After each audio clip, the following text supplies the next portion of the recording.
وعلى آله وصحبه أجمعين. Yang dimuliakan penceramah Ustaz Biliu dan saudara terkait, walaupun tak sekitar tu salah. Pengurusi surau Al-Hijrah, Ketua Tuan Tuan Haji Abdullah bin Mat, seluruh jatuh kuasa, hadirin hadirat muslimin muslimat yang dirahmati Allah sekalian. InsyaAllah pada malam ini kita akan bersama dengan Ustaz Biliu. Tak perlu banyak pengenalan nak diberikan pada Ustaz ni. Dah terkenal, cukup terkenal dengan motivasi pagi di IKIM FM, TV Al-Hijrah, Wasis, Astro Wasis. Cuma sedikit lah latar belakang yang saya dapat cari tentang Ustaz ni. Ialah nama sebenar beliau ialah Ibn Irawat bin Ibrahim. Ibn Irawat bin Ibrahim Liu, Ustaz. Adik-beradik ada 6 orang, jarang seibu sebapa. Ramai yang berhubung juga, yang bertanya juga kadang-kadang Ustaz ni adakah dia mu'alaf ataupun tidak. Yang saya dapat maklumat, beliau bukanlah lahir sebagai Muslim, ya. Berasal dari mana, Ustaz? Johor Bahru. Jadi tidak melengah masa, tak perlu saya perjelaskan lagi panjang-panjang. Saya serahkan kepada Ustaz Ibn untuk menyampaikan ucap selamat.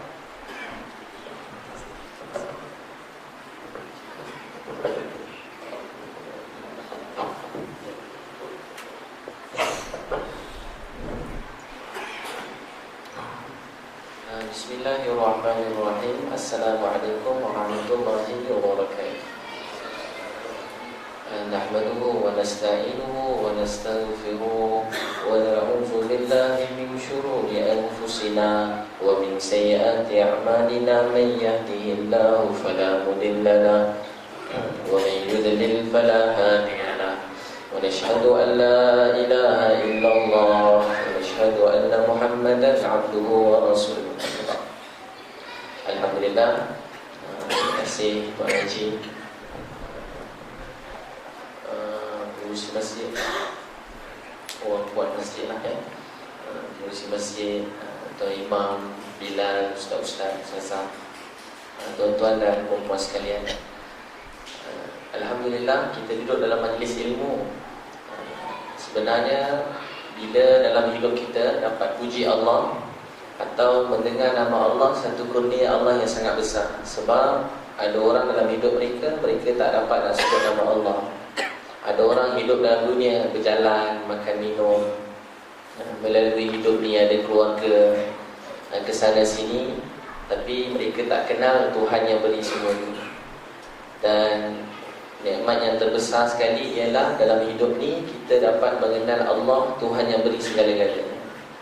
Dan musibah yang paling besar, sebenar-benar musibah, ialah melalui hidup dalam dunia ni tanpa kenal Tuhan, tanpa kenal Allah. Musibah yang terbesar sekali. Jadi tuan-tuan dan puan-puan depan saya ni ialah orang-orang yang Allah sangat sayang. Allah sayang kita semua. Dia pilih kita duduk dalam majlis ilmu, dalam surau masjid ni.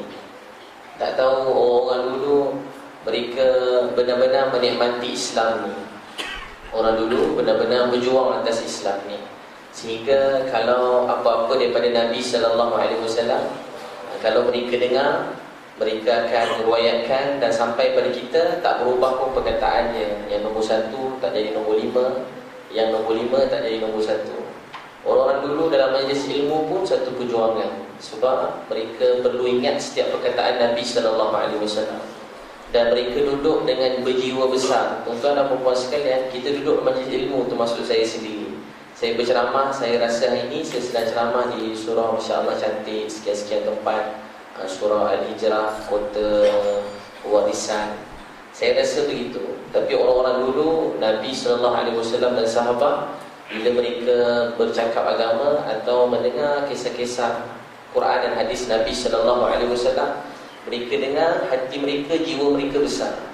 Mereka punya niat setiap perkataan yang mereka dengar daripada Nabi, perkataan yang akan sampai kepada seluruh manusia dalam dunia. Itu yang membezakan kita dengan orang dulu. Itu yang membuatkan mereka menjadi kuat dan hebat. Allah bersama dengan mereka. Dan tak sama macam kita, sebab kita cuma niat untuk diri kita sendiri. Dan lebih malam lagi, kadang-kadang kita balik ni kita terus tidur. Kita tak sempat beritahu pada orang yang kita kata kita sayang dekat dia, suami, isteri, anak-anak kita. Tak sempat pun kita beritahu dengan baik-baik. Kita sedih, kita simpan seorang-seorang. Balik mungkin kita senyap kerana kita muhasabah diri kita, tak bercakap-cakap. Atau balik kita mengamuk sebab kat rumah kita tak macam isi ceramah tadi. Kita balik, kita marah, dan esok bangun tidur kita lupakan apa yang kita dengar malam ni. Tuan-tuan dan puan-puan sekalian, itulah keadaan secara biasa. Saya sebut diri saya sendiri sebab tu saya tahu. Tapi tuan-tuan dan puan-puan sekalian, orang-orang dulu mereka dalam hidup ni satu perjuangan. Di mana sahaja mereka berada, mereka merasai Allah melihat mereka.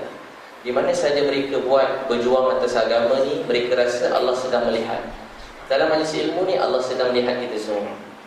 Dia sedang melihat kita dengan penuh rasa sayang dan cinta. Allah melihat kita dalam masjid surau yang cantik begini. Allah sedang melihat kita. Dan dia tak pernah tak lihat kita. Dia sentiasa mendengar kita. Kita berdoa dalam masjid, dia dengar. Kita doa naik kenderaan, dia dengar. Kita doa masuk tandas, dia dengar. Kita keluar tandas dah jauh, kita baca doa, dia dengar.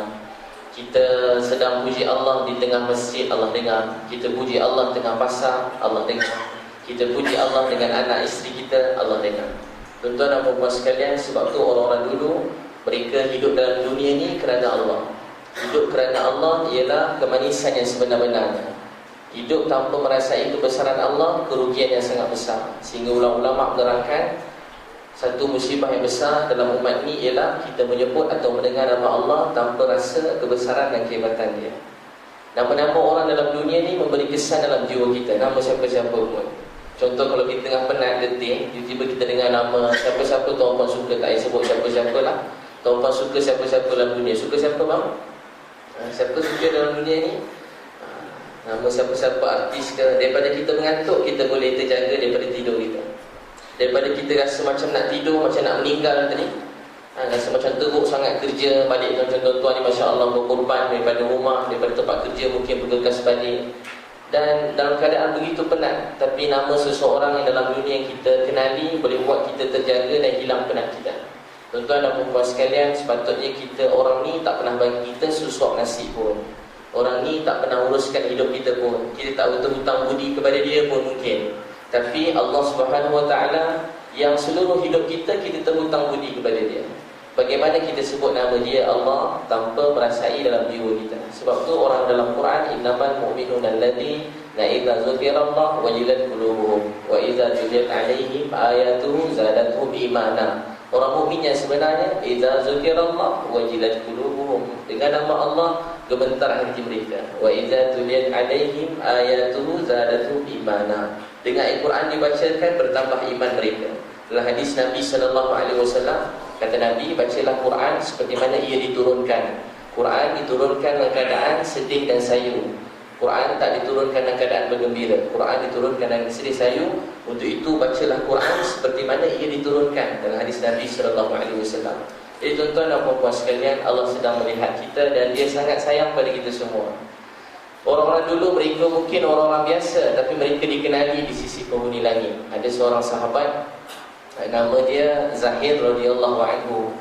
Dia ni cuma orang kampung. Dia ni cacat, kulit hitam. Orang kampung cacat, kulit hitam. Dia jumpa Nabi, dia selalu bawa hadiah kat Nabi SAW. Jumpa Nabi buat beri hadiah. Sebab Nabi pun suka beri hadiah pada orang lain. Ada seorang sahabat nama dia nama dia jumpa Nabi SAW. Sebelum tu dia bersyair. Sampai depan Nabi, dia baca satu, macam kita kasidah lah, selawat. Dia baca depan Nabi SAW. Dia baca depan Nabi, kemudian Nabi dengar dia baca memuji dan selawat atas Nabi SAW. Nabi telah bagi dia satu kain serban Nabi, satu kain dekat bahu Nabi. Nabi bagi hadiah kepada dia. Setelah dengar dia selawat atas Nabi, Nabi hadiahkan kain itu kepada dia. Bila dapat kain tu dia menangis dan dia kata, Ya Rasulullah, nama dia siapa nama sahabat tu? Maaf saya tak ingat kan. Kemudian Nabi hadiahkan dia. Bila dia dapat dia hadiah tadi, tiba-tiba dia menangis. Dia kata, Ya Rasulullah, saya dah tak ada amal lain dalam dunia ni. Saya tak ada amal lain dalam dunia ni, sahabat. Ya Rasulullah, saya tak ada amal lain dalam dunia ni. Hadiah yang kau beri kepada saya ni, kain ni, saya akan gunakan buat kain kafan saya. Saya akan gunakan buat kain kafan saya. Ini adalah satu-satunya amal saya yang tinggal, yakni saya telah membuatkan kamu gembira, dan saya berharap dengan hadiah ni saya buat jadi kain kafan, menjadi penolong saya di akhirat nanti. Tuan-tuan dan puan-puan sekalian, sahabat nama Zahir tadi, dia Nabi nak satu masa riwayat Tirmizi, Nabi nampak dia dekat pasar. Nabi pergi daripada belakang, Nabi tutup mata dia. Nabi SAW bergurau dengan sahabat. Nabi mengasihi sahabat, bergurau, tutup mata dia di belakang. Nabi kata, siapa nak beli budak suruhan ni? Siapa nak beli budak suruhan ni? Siapa nak beli budak ni? Nabi dia bergurau, tapi Nabi tak cakap sia-sia. Nabi menghargai orang. Orang kulit hitam, orang kampung, orang cacat. Nabi hargai dia. Ini orang kenal Allah. Dia tak pandang orang dengan kinaan. Walaupun dia orang mulia, keturunan mulia, dia orang dia pelihara oleh Allah. Dia orang begitu tinggi darjat di sisi Allah. Bahkan keturunan dia sendiri keturunan yang sangat baik. Daripada kecil semua orang kenal dia Al-Amin. Satu Mekah kenal. Tak ada anak muda yang lebih hebat daripada Muhammad sallallahu alaihi wasallam. Sebelum jadi Rasul, satu Mekah tahu tak ada orang lebih beradab, lebih berakhlak daripada Nabi sallallahu alaihi wasallam. Kita selalu dengar ni, tapi ini satu keistimewaan yang sangat besar. Nabi sendiri sama-sama bangunkan, letak angkat batu Hajarul Aswad. Nabi sendiri orang yang angkat. Nabi boleh jadi orang yang membuat kaum lain semua setuju. Semua kaum, macam-macam kaum ada, macam-macam bangsa. Sedangkan kaum masa tu mementingkan kaum masing-masing bergaduh dan tak tahu sebab apa bergaduh. Lama-lama tak tahu sebab apa bergaduh. Tapi orang macam ni benarkan Nabi SAW jadi orang yang membuatkan mereka berdamai. Tapi macam tu akhlak Nabi daripada sebelum jadi dilantik jadi Rasul secara rasminya. Belum dilantik jadi Rasul masa 40, tapi dia dikenali orang begini mulia. Tapi dia tak pandang rendah orang lain. Dia nampak orang dekat pasar, orang yang cacat, kulit hitam, orang kampung tak terkenal, Nabi tutup mata dan bergurau dengan dia. Ini orang yang kenal Allah. Dia tak dihargai semua orang dalam dunia. Nabi kata, siapa nak beli budak suruhan ni? Dia kata, ya Rasulullah, kalau kamu jual saya, tak ada orang nak beli saya. Ya Rasulullah, kalau kamu jual saya, tak ada orang nak beli saya. Kata Nabi, Zahir, kamu tak dikenali dalam dunia, tapi kamu dicintai oleh Allah. Kamu dikenali di sisi penghuni langit. Kita semua kat mana tempat kita? Mungkin kita pendakwah, mungkin kita ustaz, mungkin kita siapa-siapa ahli masjid. Agak-agak tuan-tuan pernah fikir tak, dekat mana tempat kita di akhirat nanti? Dekat mana tempat kita kat akhirat nanti? Kita habiskan masa kita belajar-belajar berdakwah, hidupkan agama, tapi kita tak tahu tempat kita dekat akhirat nanti. Sahabat, dia tahu tempat dia di akhirat, tapi dia masih risau keadaan diri dia.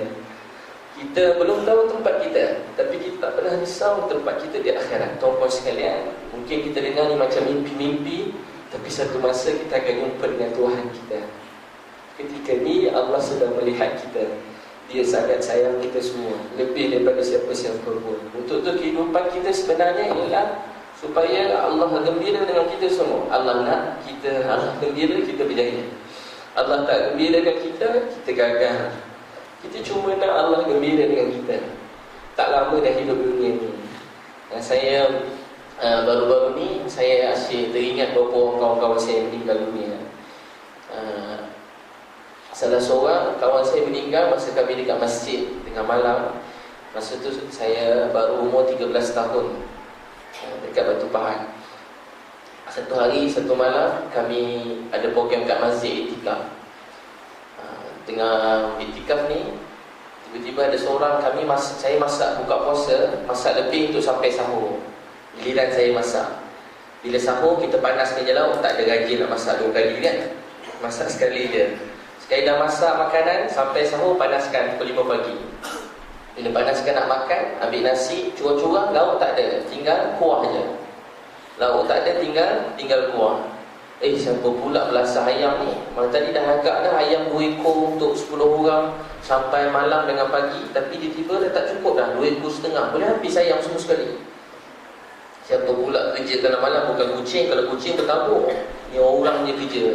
Pun seorang kawan saya, maaf badan dia besar, dia ni suka tertidur-tidur. Masa kalau majlis macam ni belum apa-apa dia dah tidur dah. Perempuan tak ada macam tu kan. Dia baru mula dah tidur dah. Saya pun selalu pandang dia ni tidur je kerja, 24 jam tidur je, rasa nak ketuk kepala kawan saya tu. Malam-malam, rupanya dia yang malam-malam tanya dia, kenapa kau buat apa? Dia malam-malam dia gantah lauk. Malam-malam dia gantah lauk. Bila bangun pagi tak ada. Dia kata memang dia kat rumah, perangai dia makan malam-malam gantah lauk. Saya kata, yelah tu kat rumah kau, ni bukan kat rumah kau nak gantah-gantah lauk. Dia kata tabiat dia menyusahkan orang. Esok pun sama, 2 hari, 3 hari, berapa hari dah dia buat macam tu. Kita semua dah tak boleh nak cakap dengan dia. Nak senyum pun tak mahu dah. Dia bangun tahajud, dia belasah ayam semua sekali. Teruk perangai dia, buat tidur. Tapi tiba-tiba tengah waktu tahajud, saya tidur lagi. Ada seorang kawan saya tengah spend tahajud. Dia pergi kat kawan saya, dia baring kat kawan saya. Dia kata dia nak pergi dah. Dia, saya minta maaf, saya nak pergi dah ni. Dia cakap kat kawan saya, minta maaf kat semua ya. Kita bukan terteruk betul. Ramai cakap kawan saya sibuk pula baring-baring kat riba. Malam-malam manja-manja pula. Kenapa pula budak ni kan? Badan besar, baring pula kat riba kita. Kawan saya ajar dia mengucap. Ini cerita benar, dia ajar mengucap dan orang tadi meninggal dunia lepas dia mengucap. Budak muda yang nampak teruk, nampak kat mata kita, hina lah pandangan kita tu, kalau tengok dia payah nak cari baik dia. Tapi saya belajar hari itu dan Allah ajar saya satu perkara, semua daripada Allah, bukan maknanya Allah ajar saya begitu. Maksudnya apa yang dalam kehidupan kita semua kita boleh belajar. Saya belajar rupa-rupanya jangan pandang rendah pada mana-mana manusia yang lain. Jangan pandang rendah walaupun depan mata kita nampak dia begitu, menyusahkan orang. Dia semayang jemaah, semayang jaga semua, dan tahajud pun dijaga. Cuma itulah perangai buruk dia buat kita tak boleh maafkan dia. Tuan-tuan dan puan-puan sekalian, orang Islam ini kita menghargai orang lain dalam dunia. Orang yang kenal Allah, dia menghargai keluarga dia. Orang yang kenal Allah, dia menghargai jiran-jiran dia. Orang yang kenal Allah, dia menghargai ahli jawatan Rasul Masjid. Orang yang kenal Allah, dia hargai ahli Jumaah yang datang. Orang yang kenal Allah, dia hargai semua orang dalam dunia. Orang bila kenal Allah, dia jadi macam Nabi SAW. Ayah saya umur 80 tahun. Dia tanya dekat saya, ayah dah umur 80 tahun. Dia menangis, dia tak pernah menangis macam tu. Keluar hingus semua sekali. Umur 80 keluar menangis, keluar hingus, buruk lah muka dia. Kita menangis, boleh senyum lagi. Ayah saya menangis, bukan menangis macam saya menangis. Bapak saya menangis betul-betul. Umur 80 tahun, dia menangis. Dia kata, ayah dekat mana sekarang? Ayah dekat mana sekarang? Dia tanya, mak ayah dekat mana sekarang? Maksudnya atuk nenek saya. Mak ayah dekat mana sekarang?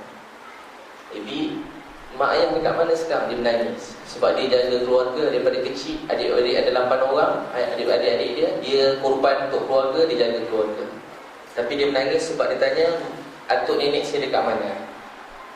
Dia kata dia hidup 80 tahun. Dia tak tengok pun orang datang pada Islam depan mata dia. Tak ada orang masuk Islam depan mata dia. Dan dia kata anak-anak ayah ada 6 orang lagi belum Islam. Abang kakak engkau ada 6 orang lagi belum Islam.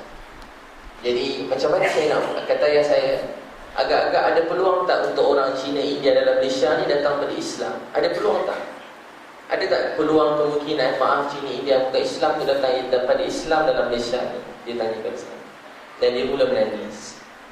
Dia tanya kenapa orang tak datang pada Islam ni? Dia tanya kat saya. Saya beritahu apa yang berlaku ni, hidayah ni kerja Allah. Kita tak boleh beri hidayah pada siapa yang kita suka. Nabi tak boleh beri hidayah pada Abu Talib pun. Nabi tak boleh beri hidayah pada Abu Talib pun. Masa Abu Bakar tanya, masa ayah dia masuk Islam, kita selalu dengar kisah tu. Abu Bakar kata, ya Rasulullah, kalau boleh saya nak, kalau boleh biar hari ini bukan ayahku yang masuk Islam, tapi biarlah Abu Talib yang memeluk Islam. Abu Bakar cakap demikian pada Nabi SAW. Dan Nabi tak dapat nak jawab apa-apa pun. Nabi tak dapat nak jawab apa-apa pun. Sebab apa Nabi tak boleh nak jawab? Nabi masih menangis sebab pakcik dia mati tanpa Islam. Tuan-tuan dan puan, saya beritahu kat ayah saya, kita tak boleh beri hidayat siapa kita suka. Allah yang beri hidayat kepada siapa yang dia suka. Dan saya beritahu ayah saya, sebab dah tak ada orang macam Nabi SAW. Dalam dunia hari ini, kita dah tak ada orang yang benar-benar macam Nabi SAW. Nabi SAW ialah manusia yang menyayangi semua orang dalam dunia ini. Hati Nabi luas, sayang semua orang. Nabi doakan semua orang. Nabi berjiwa, badan macam kita, tapi berjiwa besar. Maksud saya badan macam kita, lebih kurang saiz kita lah. Tinggi, begitu. Dia manusia. Dia manusia, dipilih oleh Allah, disayangi oleh Allah. Tapi dia macam kita. Ada 2 tangan, ada 2 mata, ada 2 kaki. Dia berjalan macam kita, dia bergerak macam kita. Dia macam orang lain, dia kena maki macam kita, dia kena marah macam kita. Dia dalam hidup ni begitu. Ada 2 tangan, perlu makan, perlu ketandas, perlu keluarga. Tapi dia benar-benar berjuang dalam hidup ni. Sehingga Masya Allah hari ini dalam surah Hijrah ni, seramai ni mengenal Allah dan dapat dengar tentang Allah Subhanahu Wa Taala dan Nabi Sallallahu Alaihi Wasallam. Kita ramai, ada berapa tangan dalam masjid ni hari ini? Ada berapa kaki dalam masjid ini? Kita semua kena berniat macam Nabi SAW, menghidupkan Islam di seluruh dunia. Tapi malangnya keinginan ni pun dah hilang daripada diri saya sendiri, dan kita kebanyakannya dah hilang perasaannya. Jadi kan itu kita kena berusaha jadi orang yang berkasih sayang. Islam ini ialah agama yang penuh dengan kasih sayang. Kita inginkan hidayah buat manusia seluruh dunia. Ada seorang kawan saya, masa dia belajar kat Pakistan, masa dia nak balik, ditanya dengan seorang alim. Dia kata, saya nak balik, apa dapat dia orang Palestin? Saya balik, saya nak pergi tengah-tengah bandar Israel tu, saya nak pergi bom semua sekali. Saya mati hidup daripada Allah, tak ada siapa boleh matikan saya. Dia pun cakap macam tu kepada seorang alim. Alim tadi kata, ialah kamu patutnya kamu bukan pergi bunuh orang yang tak ada pasal dengan apa? Tempat ramai orang, pergi bunuh kat sana, bunuh diri. Kata alim tadi, saya yakin mak ayah kamu dalam syurga, tapi kamu percepatkan orang-orang yang tidak ada kaitan. Mungkin ada antara mereka tak benci Islam ni, tapi anak-anak kecil dan wanita mungkin tak terlibat, tapi kamu telah mempercepatkan mereka pergi ke neraka. Tuan-tuan dan puan sekalian, musibah yang sebenarnya ialah mati tanpa kenal Allah sebagai Tuhan. Inilah musibah yang paling besar dalam dunia ini. Tak ada musibah lebih teruk daripada ini. Inilah kemungkaran yang paling besar dalam dunia. Manusia mati tanpa kenal Allah sebagai Tuhan. Tuan-tuan sekalian, untuk itu kita kena rasa sayang pada semua orang. Dibetulkan niat dalam keluarga kita. Saya cerita keluarga sikit-sikit. Kita betulkan niat. Ada seorang sahabat, nama dia Abdullah ibnu Abu Bakar. Dia kahwin dengan Atikah radhiyallahu anha. Masa mula-mula kahwin, masa subuh Abu Bakar pergi masjid. Dengar Atikah dengan Abdullah ni bergurau-gurau lagi masa waktu subuh. Sembahyang subuh tak pergi masjid. Bukan tak sembahyang subuh, tak pergi masjid. Dengar kiki-kiki. Kalau gitu-gitulah tu tambahan, tak adalah kiki-kiki. Dengar orang bergurau. Jadi dia pun pergi ke masjid. Hari kedua pun sama, dengan orang anak dia bergurau lagi kat rumah. Dengan orang bergurau lagi. Anak dia dah kahwin pun, Abdullah dah kahwin pun. Hari ketiga pun sama. Dia panggil anak dia, "Hei Abdullah, isteri kamu telah melalaikan kamu pada mengingati Allah." Orang dulu 3 kali tak sembahyang subuh berjemaah. 3 kali tak sembahyang subuh berjemaah. Kata Abu Bakar, "Hei Abdullah, perkahwinan kamu telah melalaikan kamu daripada mengingati Allah. Ceraikan isteri kamu." Dia terus ceraikan isteri dia. Kerana meninggalkan sembahyang subuh berjemaah 3 kali, dia ceraikan isteri dia. Begitu besar nilai sembahyang subuh berjemaah ini, sehingga Atikah semakin rindu dengan Abdullah radhiyallahu anhu, suami isteri yang baik, saling merindui dan dua-dua bertaubat dan mereka rujuk kembali. Dan Atikah sentiasa doa, "Allahumma rzuqna syahadatan fi sabilik." Semua orang kahwin dengan Atikah meninggal dunia. Suami dia ramai, lepas seorang kahwin meninggal. Dia bertaubat sebab dia terkenal dengan kecantikan dia, dan dia rasakan kecantikan dia. Semua sahabat-sahabat yang kahwin dengan dia telah menjadi lalai. Untuk tu dia telah doa, "Allahumma rzuqna syahadatan fi sabilik." Ada khalifah yang kemudian nak minang dia kata, "Kamu jangan minang aku, sebab aku telah doa semua orang dekat dengan aku akan mati syahid jalan Allah Subhanahu wa taala." Tuan-tuan dan puan sekalian, orang dulu benar-benar faham maksud kehidupan ini. Kehidupan kita ialah untuk Allah gembira dengan kita semua. Kalau dia gembira dengan kita, tak ada orang lebih berjaya daripada kita. Kalau kita Allah gembira dengan kita, kita orang berjaya. Tengok 2 kali tak pergi subuh je. Hari ni agak-agak macam mana subuh dekat surau masjid kita. Berapa orang datang subuh dekat masjid kat surau. Orang dulu tak pernah meninggalkan sembahyang jemaah. Sehingga 3 orang sahabat besar, Abdullah ibnu Umar, Abdullah ibnu Abbas, Abdullah ibnu Mas'ud, bila ditanya tentang pendapat tentang solat berjemaah, dia pergi pasar.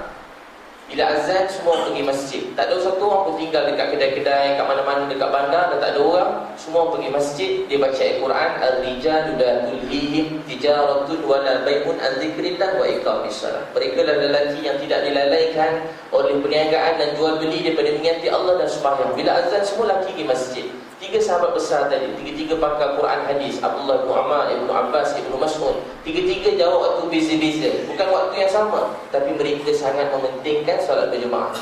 Untuk tu tuan-tuan, subuh-subuh, tanda kita orang Islam yang sebenar, kita semua dah datang dekat masjid berjemaah. Boleh insya-Allah azan esok semua subuh kat masjid lah. Kat surau, kat masjid, atau kalau kena pergi kerja jauh dalam perjalanan, setkan nak sembahyang subuh dekat mana. Kita orang Islam, pejuang agama, dia mesti bangun subuh berjemaah. Orang yang hidup ke agama mesti bangun subuh berjemaah. Siapa tinggal sembahyang subuh berjemaah, saya pernah dulu saya tertidur, tak datang masjid. Ustaz saya kata kat saya tadi, kenapa tak bangun? Ustaz, rumah blackout. Rumah blackout, gelap, tak sedar, tak boleh tengok jam. Kata ustaz saya, bukan rumah blackout, tapi hati dah blackout. Kata ustaz saya, bukan rumah blackout, hati dah gelap. Bukan sebab tak nampak jam, tapi hati dah tak nampak jam, nur. Tuan-tuan dan puan sekalian, orang tu tak mengerjakan sembahyang Jumaat. Seperti tuan-puan kerja, ada tak tuan-puan tiba-tiba pergi kerja, terlambat tak pergi kerja hari ni? Ada tak pergi kerja sebab tertidur? Jarang dengar kan? Ada tak orang tak pergi periksa sebab tertidur? Budak-budak belajar tak pergi periksa sebab tertidur. Adalah 1 dalam sejuta, gila sikit kan? Seorang tu je pergi kerja sebab apa? Tertidur. Tak ada mana-mana bos pun terima alasan demikian. Tapi tuan-puan sekalian, untuk tu kita niat jaga sembahyang Jumaat. Bila azan, mak-mak semua dah duduk atas sejadah kat rumah. Dalam hadis Allah berfirman, masa aku jaga solat di awal-awal waktu, kata Allah, aku ambil tanggungjawab atas orang yang aku jaga dia. Siapa tak jaga solat awal-awal waktu, tidak termasuk dia dalam perjanjian ini. Mulai ini mak-mak bila masuk waktu semayang, kunci pintu rumah, halau lelaki di masjid. Tapi tengok lelaki juga lah, kalau pendekar macam kan, takut melampung kita nanti. Jadi jaga sembahyang jemaah kat masjid. Azan, mak-mak semua atas sejadah. Maghrib isyak tutup pintu, kain kafan dan TV kat rumah. Saya buat kat rumah itu kain kapankan TV. Ada orang hadiah TV kat rumah saya kain kapankan. Bila masuk pukul 7 je, kalau saya ada kat rumah lagi, saya ambil kain kapan tu, saya balutkan. Lepas tu atas tu buat macam apa? Macam orang meninggal tu. Macam pocong atas kan? Bukan pocong, orang meninggal lah. Balut dekat atas lah, begitu. Jadi time 7 sampai 9, kat rumah kita sampai pukul 10, TV tutup kan? Kita dengarkan, hidupkan rumah kita dengan suasana Quran dan hadis Nabi SAW. Dalam Quran diceritakan Allah perintah isteri Nabi.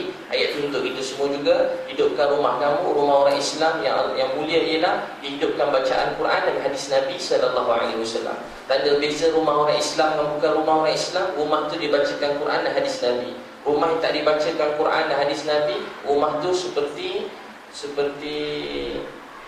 tempat syaitan tinggal. Untuk tu kita hidupkan rumah kita dengan bacaan Quran dan hadis Nabi SAW. Hidupkan rumah kita dengan sembahyang sunat malam. Orang-orang dulu takkan tinggal sembahyang sunat, tak pernah tinggal sembahyang malam. Sehingga Abdullah Rawahah radhiyallahu anhu, dia tengok isteri dia pergi ke rumah, dia pergi Abdullah Rawahah, dia pergi rumah, masa dia tengah sembahyang dengan isteri dia.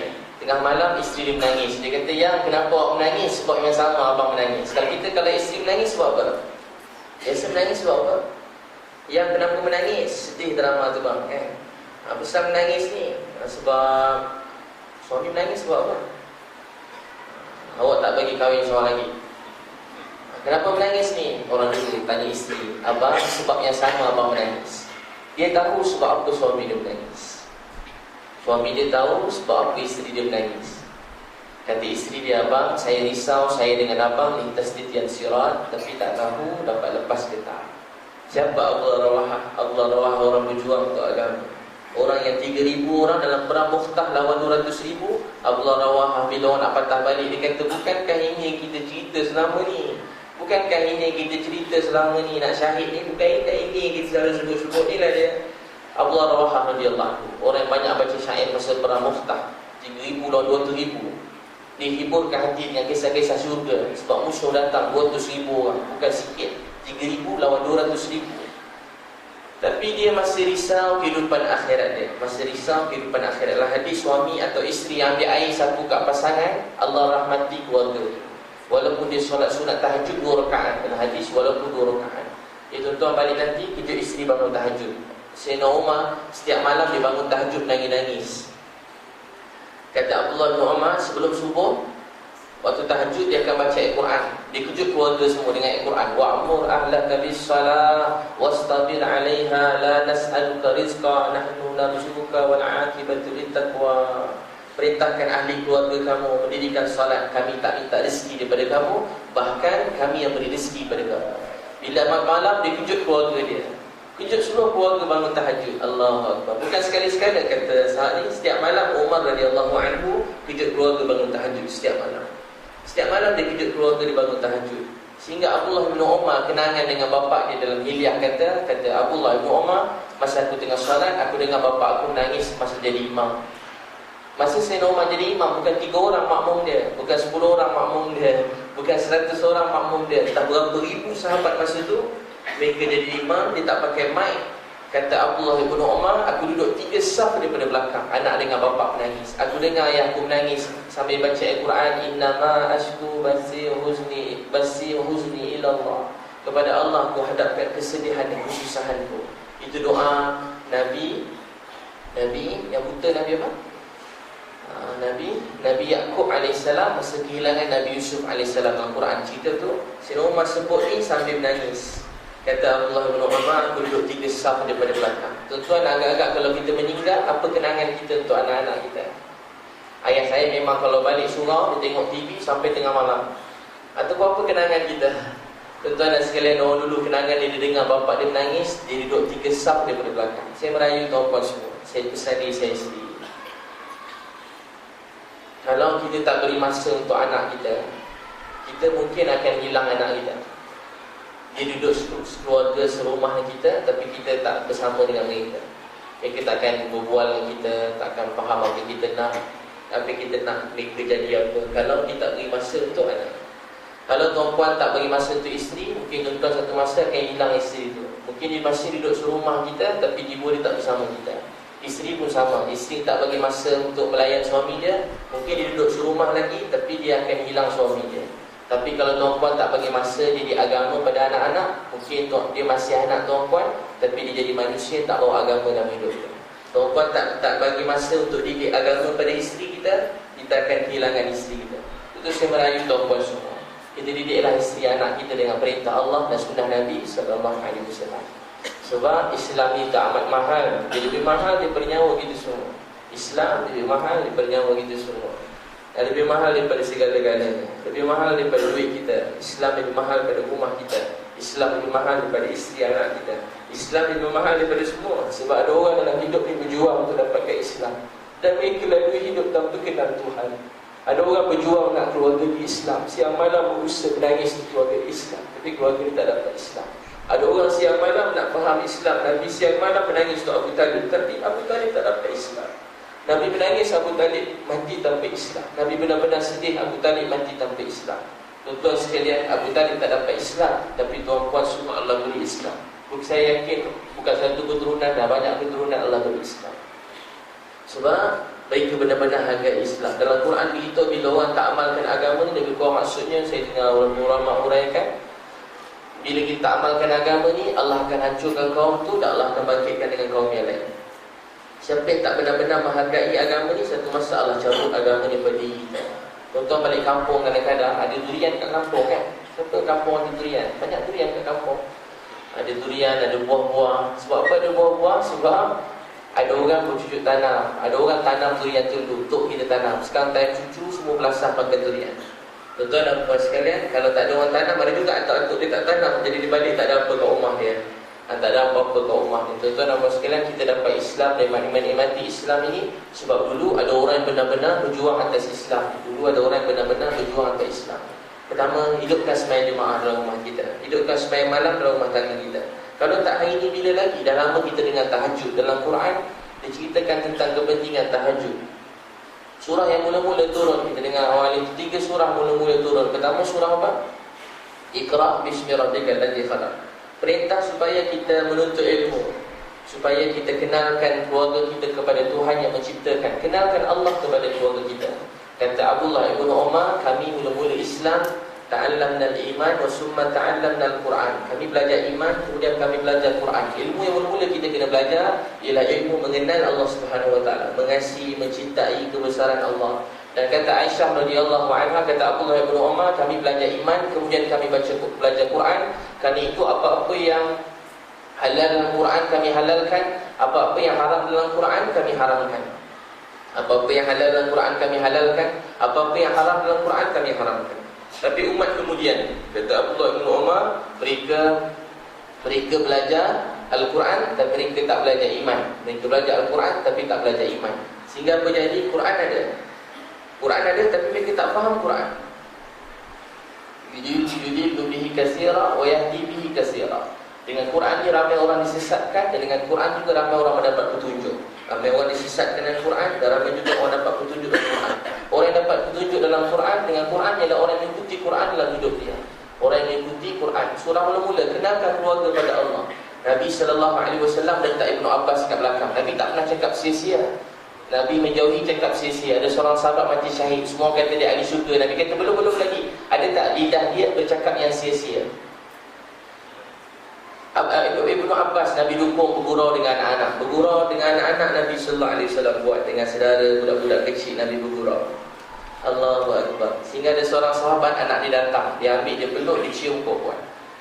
Nabi kata, kamu sayang anak kamu? Ya Rasulullah, saya sangat sayang anak saya. Kata Nabi, masa kamu peluk sayang anak kamu, rahmat Allah mencurah-curah pada kamu. Maaf, yang lain Islam beritahu, kamu peluk anak kamu, ketika ni Allah menyayangi kamu lebih daripada kamu sayang anak kamu. Pas kita peluk anak kita, rahmat Allah mencurah-curah.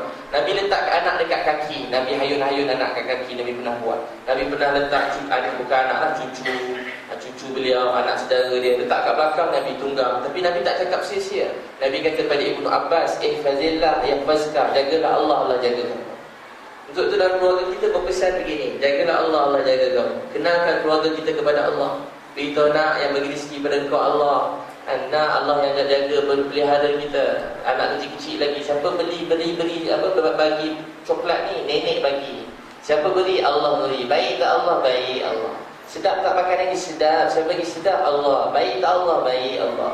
Gimana mana doa dengan Allah. Anak-anak ni doa dengan Allah. Anak kata, Yaya nak makan tutti frutti. Nak makan tutti frutti. Anak kecil-kecil kan? Anak kecil-kecil lagi. Pergi jalan, parking tak ada. Ya Allah nak parking. Ya Allah nak doa. Ya Allah nak parking, dapat parking. Terima kasih Allah. Baik tak Allah? Baik Allah. Saya puji Allah supaya anak kita kenal betapa baiknya Allah kepada dia. Sedap ni anak-anak sekarang nikmat banyak mencurah-curah. Takkan kita nak tahan pula semua sekali kan? Kena beri juga dah duit kita banyak. Anak-anak pun ada. Kalau maksudnya hidup kita dah ada macam tu. Kat bandar ni KL, Selangor ni semua pakai beli je dah. Tapi apa kita nak buat? Beritahu, kenalkan anak kita. Baik tak Allah? Nak baik Allah. Kenalkan Allah kepada keluarga kita. Kenalkan Allah kepada keluarga kita. Ajar anak kita jangan takut siapa-siapa. Takut cuma pada Allah. Orang dulu tak pernah takut selain daripada Allah. Hanya takut pada Allah. Orang Islam tak takut apa pun. Orang Islam hanya takut pada Allah. Jangan takut pun. Dengan mereka pun jangan takut. Takut pada siapa? Pada Allah. Naik kapal terbang, tiba-tiba tengah naik, takdir Allah kena tembak, jatuh. Berjaya ke gagal? Kalau dalam kapal terbang taat perintah Allah, sebut nama Allah, tak lalai, tak buat maksiat, jaga sembahyang, kalau mati selamat, berjaya ke tak berjaya? Berjaya. Tapi kalau naik kapal terbang, selamat pun kapal terbang, mendarat elok, tapi tak kapal terbang balasan minum arak, tinggal sembahyang, murat pramugari. Apa jadi? Kalau selamat pun gagal. Orang Islam dia hidup pun berjaya, mati pun berjaya. Ini sahabat radhiyallahu anhum ajma'in. Ada seorang sahabat masa dia pergi dakwah, dia Amir bin hamba pada Abu Bakar Siddiq, dia kena tombak. Bila dia kena tombak, dia kata demi Tuhan Kaabah saya berjaya. Semua tak faham, darah memancut-mancut, tapi dia kata demi Tuhan Kaabah saya berjaya. Orang yang tombak masuk Islam. Orang yang tombak masuk Islam. Dengar kena tombak, dia kata demi Tuhan Kaabah, demi Allah saya telah berjaya. Orang yang taat perintah Allah, tombak masuk kat dada pun kan sakit, tapi Allah bukakan syurga depan mata dia sebelum roh dia dicabut pun. Allah buka syurga depan mata dia, walaupun dia kena tombak. Ini sahabat-sahabat, mereka berjaya. Ada sahabat sampai Ja'far bin Abi Talib kan, dia sahabat berjuang masa perang Mu'tah, tangan dah tercabut ke bawah. Tangan tercabut, tarik tangan sebelah. Tangan tercabut, tarik ke pijakan kaki, tarik sebab lambatkan perjuangan dia. Hasan radhiyallahu anhu masa nak kena bunuh, orang ugut. Takut ke? Dia kata, ya Allah, kau takutkan aku dengan mati? Dengan matilah aku berjumpa dengan Tuhan aku. Dengan mati aku berjumpa dengan Tuhan aku. Kalau hidup pun berjaya. Kisah sahabat 8,000 orang lawan dengan 100,000. Masa lawan dengan orang Rom 100,000, mereka kena kepung. Kata Wasilah bin Asqa, masa kami kena kepung, biasa kami bersyair-syair, keluar syair. Terbau macam Anas bin Nadar masa kat Bukit Uhud, dia kata aku musuh datang atas bukit. Dia orang lain dah lari entah bukan. Musuh datang, dia kata aku terbau syurga daripada Jabal Uhud. Dia nampak musuh datang, dia kejar musuh tu. Musuh depan tak nampak pedang. Kalau kita kelabu dah mata tu tak payah pedang lah. Kita kalau terkena pisau pun dah berjerit dah. Tiba-tiba pada depan musuh tak nampak orang Islam lain dah kat perang Bukit Uhud. Tapi kata Anas bin Nadar, dia syahid salah seorang 70-an syahid kat Bukit Uhud. Dia kata aku terbau syurga daripada Bukit Uhud. Aku terbau syurga daripada Bukit Uhud. Sahabat nak dicampakkan dalam api, nak campak dalam masa nak dicampak dalam air yang mendidih. Masa Abdullah bin Muzaffar radhiyallahu anhu, sebelum ada sahabat, bila sebelum tu dia kena campak dalam air yang mendidih. Jemaah lain tengah campak dalam air yang mendidih, tiba-tiba Semua menangis. Dia seorang, dia dah mula menangis. Raja tengok dah takut dah. Dia kata bukan takut, dia nak kena campak. Raja kata kalau kau mengalah awal-awal tadi tak kena macam ni, tak kena macam ni. Bila campaklah ayam mendidih, apa dia kata? Sebelum dia kena campak, Abdullah bin Zafar, mula-mula jemaah sahabat pergi sampai dakwah kat situ. Lepas tu dia orang kena ugut makan apa? Dia suruh keluar daripada Islam, tinggalkan dakwah, tinggalkan dakwah. Dia kata kamu nak aku tinggalkan dakwah, walaupun sekelip mata aku takkan tinggalkan Islam. Orang dulu sekelip mata pun tak nak. Sekelip mata langgar perintah Allah pun tak nak. Sebab dia merasai Allah sedang melihat. Sekelip mata langgar pun tak nak. Kita tak apalah buat dosa dulu nanti bertaubat. Orang dulu tak, sekelip mata pun tak nak langgar perintah Allah. Last sekali dia kena campak dalam air yang masa seorang-seorang kena campak, dia menangis. Raja panggil dia. Bila panggil dia kata, adakah menangis sebab takut? Dia kata bukan, aku fikir aku ada satu nyawa. Kalau boleh, aku nak nyawa macam bulu roma di badan aku, dan aku akan korbankan satu persatu demi agama. Bukan menangis sebab mati, tapi kerana cuma ada satu nyawa. Last sekali dia dibebaskan. Raja kafir dibebaskan. Saya ringkaskan gitu. Wasilah bin Asqa last sekali dia kata 8,000 kena keliling dengan 100,000. Dan kami tak bersyair, hilang semua syair-syair. Sebab musuh begitu ramai datang menyerang. Nabi dah tak ada masa tu. Abu Bakar radhiyallahu anhu. Wasilah bin Asqa kata tak ada satu syair pun keluar.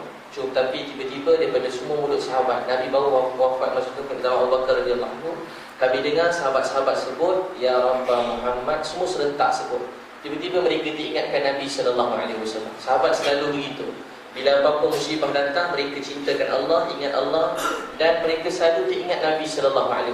Tuan-tuan sekalian, orang yang kenal Allah, bila apa-apa musibah datang macam ini, apa-apa terjadi, orang jauh pada Allah, yang mula-mula kita patut ingat macam mana Nabi dulu berjuang, berusaha, berkorban. Itu orang Islam.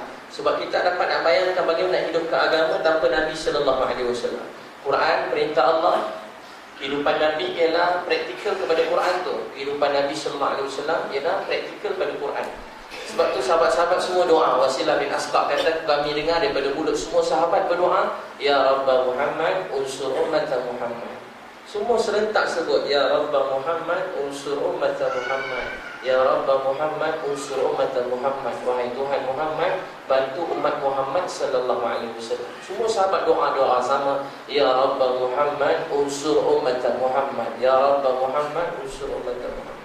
Terus sahabat Allah mudahkan dengan bantuan sebagainya. Sahabat telah menang dalam peperangan itu. Sahabat cuma berdoa dengan 2 kalimah je, kata ulama, ya Rabbah Muhammad unsur ummata Muhammad. Allah terus beri mereka bantuan serta berkah. Dengan 2 kalimah Allah bantu mereka. Kita macam-macam kalimah dah kita doakan, macam-macam doa kita doakan, tapi kita belum benar-benar dibantu seperti mana Nabi dan sahabat radhiyallahu anhum ajma'in. Sebab mereka menunaikan hak pada agama ni. Mereka berjuang atas agama ni, sehingga mereka dah penat, habis-habisan, dah letih, berdarah-darah. Sebab tu Allah bantu mereka.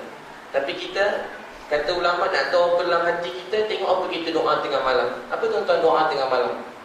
Apa yang kita menangis tengah malam? Tengah malam? Tak ni. Kalau pergi umrah haji, apa kita menangis masa depan Kaabah? Apa kita menangis? Atas apa kita menangis? Kenapa kita menangis? Sebab kita banyak berusaha. Satu orang peniaga, dia akan doa, ya Allah, bagilah dapat buka lagi 3 kedai peniaga. Ya Allah, saya buat training. Ya Allah, menangis, bagilah projek training banyak sikit. Orang nangis apa? Ya Allah, nak kahwin, tak kahwin-kahwin. Ya Allah, nak kahwin, beri jodoh, nak kahwin, nangis. Ada orang tak dapat anak, doa untuk dapat anak. Atau apa-apa kita doa. Tak salah doa tu. Dalam hadis beritahu, kalau kita putus lipa pun kena minta dengan Allah. Tapi saya nak beritahu kepada sekalian, orang dulu menangis untuk manusia lain. Itu tangisan mereka yang paling besar. Menangis supaya manusia dapat hidayah, menangis supaya manusia dapat mengenal Allah. Dan tangisan ni dah hilang hari ni. Dah tak ada orang menangis macam ni. Saya baru ni, saya balik pada Johor Bahru. Saya singgah dekat satu masjid, itikaf. Ramai orang itikaf. Sabtu malam Ahad, Masjid Seri Petaling, saya itikaf. Nak itikaf masjid lain, tak ada orang, seram juga kan. Saya pergilah itikaf. Tengah-tengah orang itikaf, saya memang nak tidur, penat dah 2:30 pagi. Nak pergi Kedah ceramah. Saya pun tidur, singgah. Memang kereta saya ada sleeping bag tu, saya tidur. Saya baru tengah nak tidur, saya tak ada tempat dah, saya tidur saf-saf depan. Saya dengar orang menangis-nangis kat situ. Saya biasa sebelum tidur pergi kat belakang orang, doa panjang-panjang. Saya doa, ya Allah, kau pilih dia tahajud, nangis-nangis, mesti kau sayang dia lebih pada kau sayang saya. Saya saya ceramah bukan main sana sini, sebab ni dah nak pensiun, nak tidur, nak semayang pun dia tak nak, dah malas. Tentu kau sayang dia lebih pada kita. Tuan-puan tengok orang tahajud, tuan-puan kena cemburu. Tentu Allah sayang dia lebih pada kita. Tuan-puan tengok orang dapat pergi semayang jemaah 5 waktu, tuan-puan kena cemburu. Dia pun kerja macam kita, tapi dia dapat jaga semayang jemaah 5 waktu. Dan dia pun mungkin lebih senang atau sama senang taraf hidup kita, tapi dia boleh jaga semayang jemaah 5 waktu. Dia sibuk, dia boleh jaga semayang jemaah 5 waktu. Itu tanda orang tu Allah sayang dia lebih daripada Allah sayang kita. Kita tengok orang tu, dia boleh taat perintah Allah, itu tanda Allah sayang dia lebih pada Allah sayang kita. Bukan ukuran harta atau pakaian dia, tapi betapa banyak kebaikan dia buat dalam hidup dia. Saya tengok orang nangis, saya pergi belakang orang ni, saya doa, ya Allah, banyak-banyak dia doa ni, berilah sikit kat saya. Itu saya tidur berlegur lah. Bagi sikit lah, ya Allah, sungguh betul orang ni doa, bagi sikit kat saya. Tiba-tiba saya dengar ada orang nangis-nangis, saya pergi belakang dia. Sekali dia tengah doakan keluarga saya. Dia sebut nama bapak saya, Liu Yun Pao. Dia sebut nama mak saya. Dia hafal nama abang kakak saya bukan Islam, nama Cina dia. Dia sebut nama Cina dia ada nama Kristian juga. Dia sebut semua nama-nama Cina dia, adik-beradik saya. Dia sebut nama saya. Dia hafal nama anak saya. Dia doakan keluarga saya. Saya fikir siapa orang di tengah malam doakan saya. Saya mula rasa sedih. Sebab baru saya tahu nilai kalau kita ada kawan-kawan orang alim, orang baik-baik. Kita ni tak baik, tapi dapat ada orang alim baik-baik, kawan-kawan kita. Orang macam ni mungkin tak bagi duit kat kita, tapi dia tak berhenti doakan kita. Jadi saya pun tengok siapalah orang ni tengah gelap. Rupa-rupanya tengah nangis-nangis. Bukan nangis sikit, nangis betul-betul. Orang kata keluar hingus hijau-hijau pun. Bukan nangis betul, saya memang sesama 2-3 hari lepas menangis tu. Pergi tengok-tengok, rupa-rupanya inilah orang yang mula-mula dakwah keluarga saya dulu. Masa keluarga saya tengah hanyut, tak tahu hala tuju, orang ni dakwah keluarga saya. Tapi dia tak berhenti doakan keluarga saya. Tuan-tuan dan puan-puan sekalian, orang yang kenal Allah, hati dia luas mendoakan orang lain.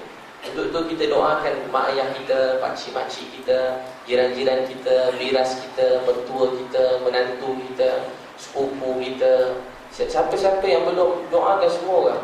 Ini kita pernah doa pun biras kita, biraskan, jangan doakan sebab dia garang sikit, kita pun tak tegur dia, kita doakan dia. Kita sebut nama dia, anak-anak saudara kita, belah isteri kita. Kalau boleh kita ingat muka dia, kita doa tengah malam.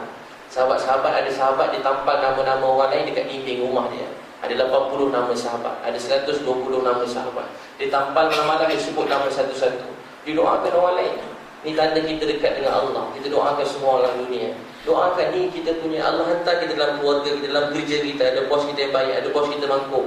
Ada orang atasan kita baik, ada orang atasan kita mangkuk. Kita doakan dia, hidayah buat dia. Orang bawah kita, kita doakan dia. Semua dalam dunia kita doa, ya Allah, beri hidayah pada dia, kesian dia, beri hidayah pada dia. Sambil lalu di jalan pergi surau, nampak ada kedai Cina bukan Islam kat depan tu, contoh lalu.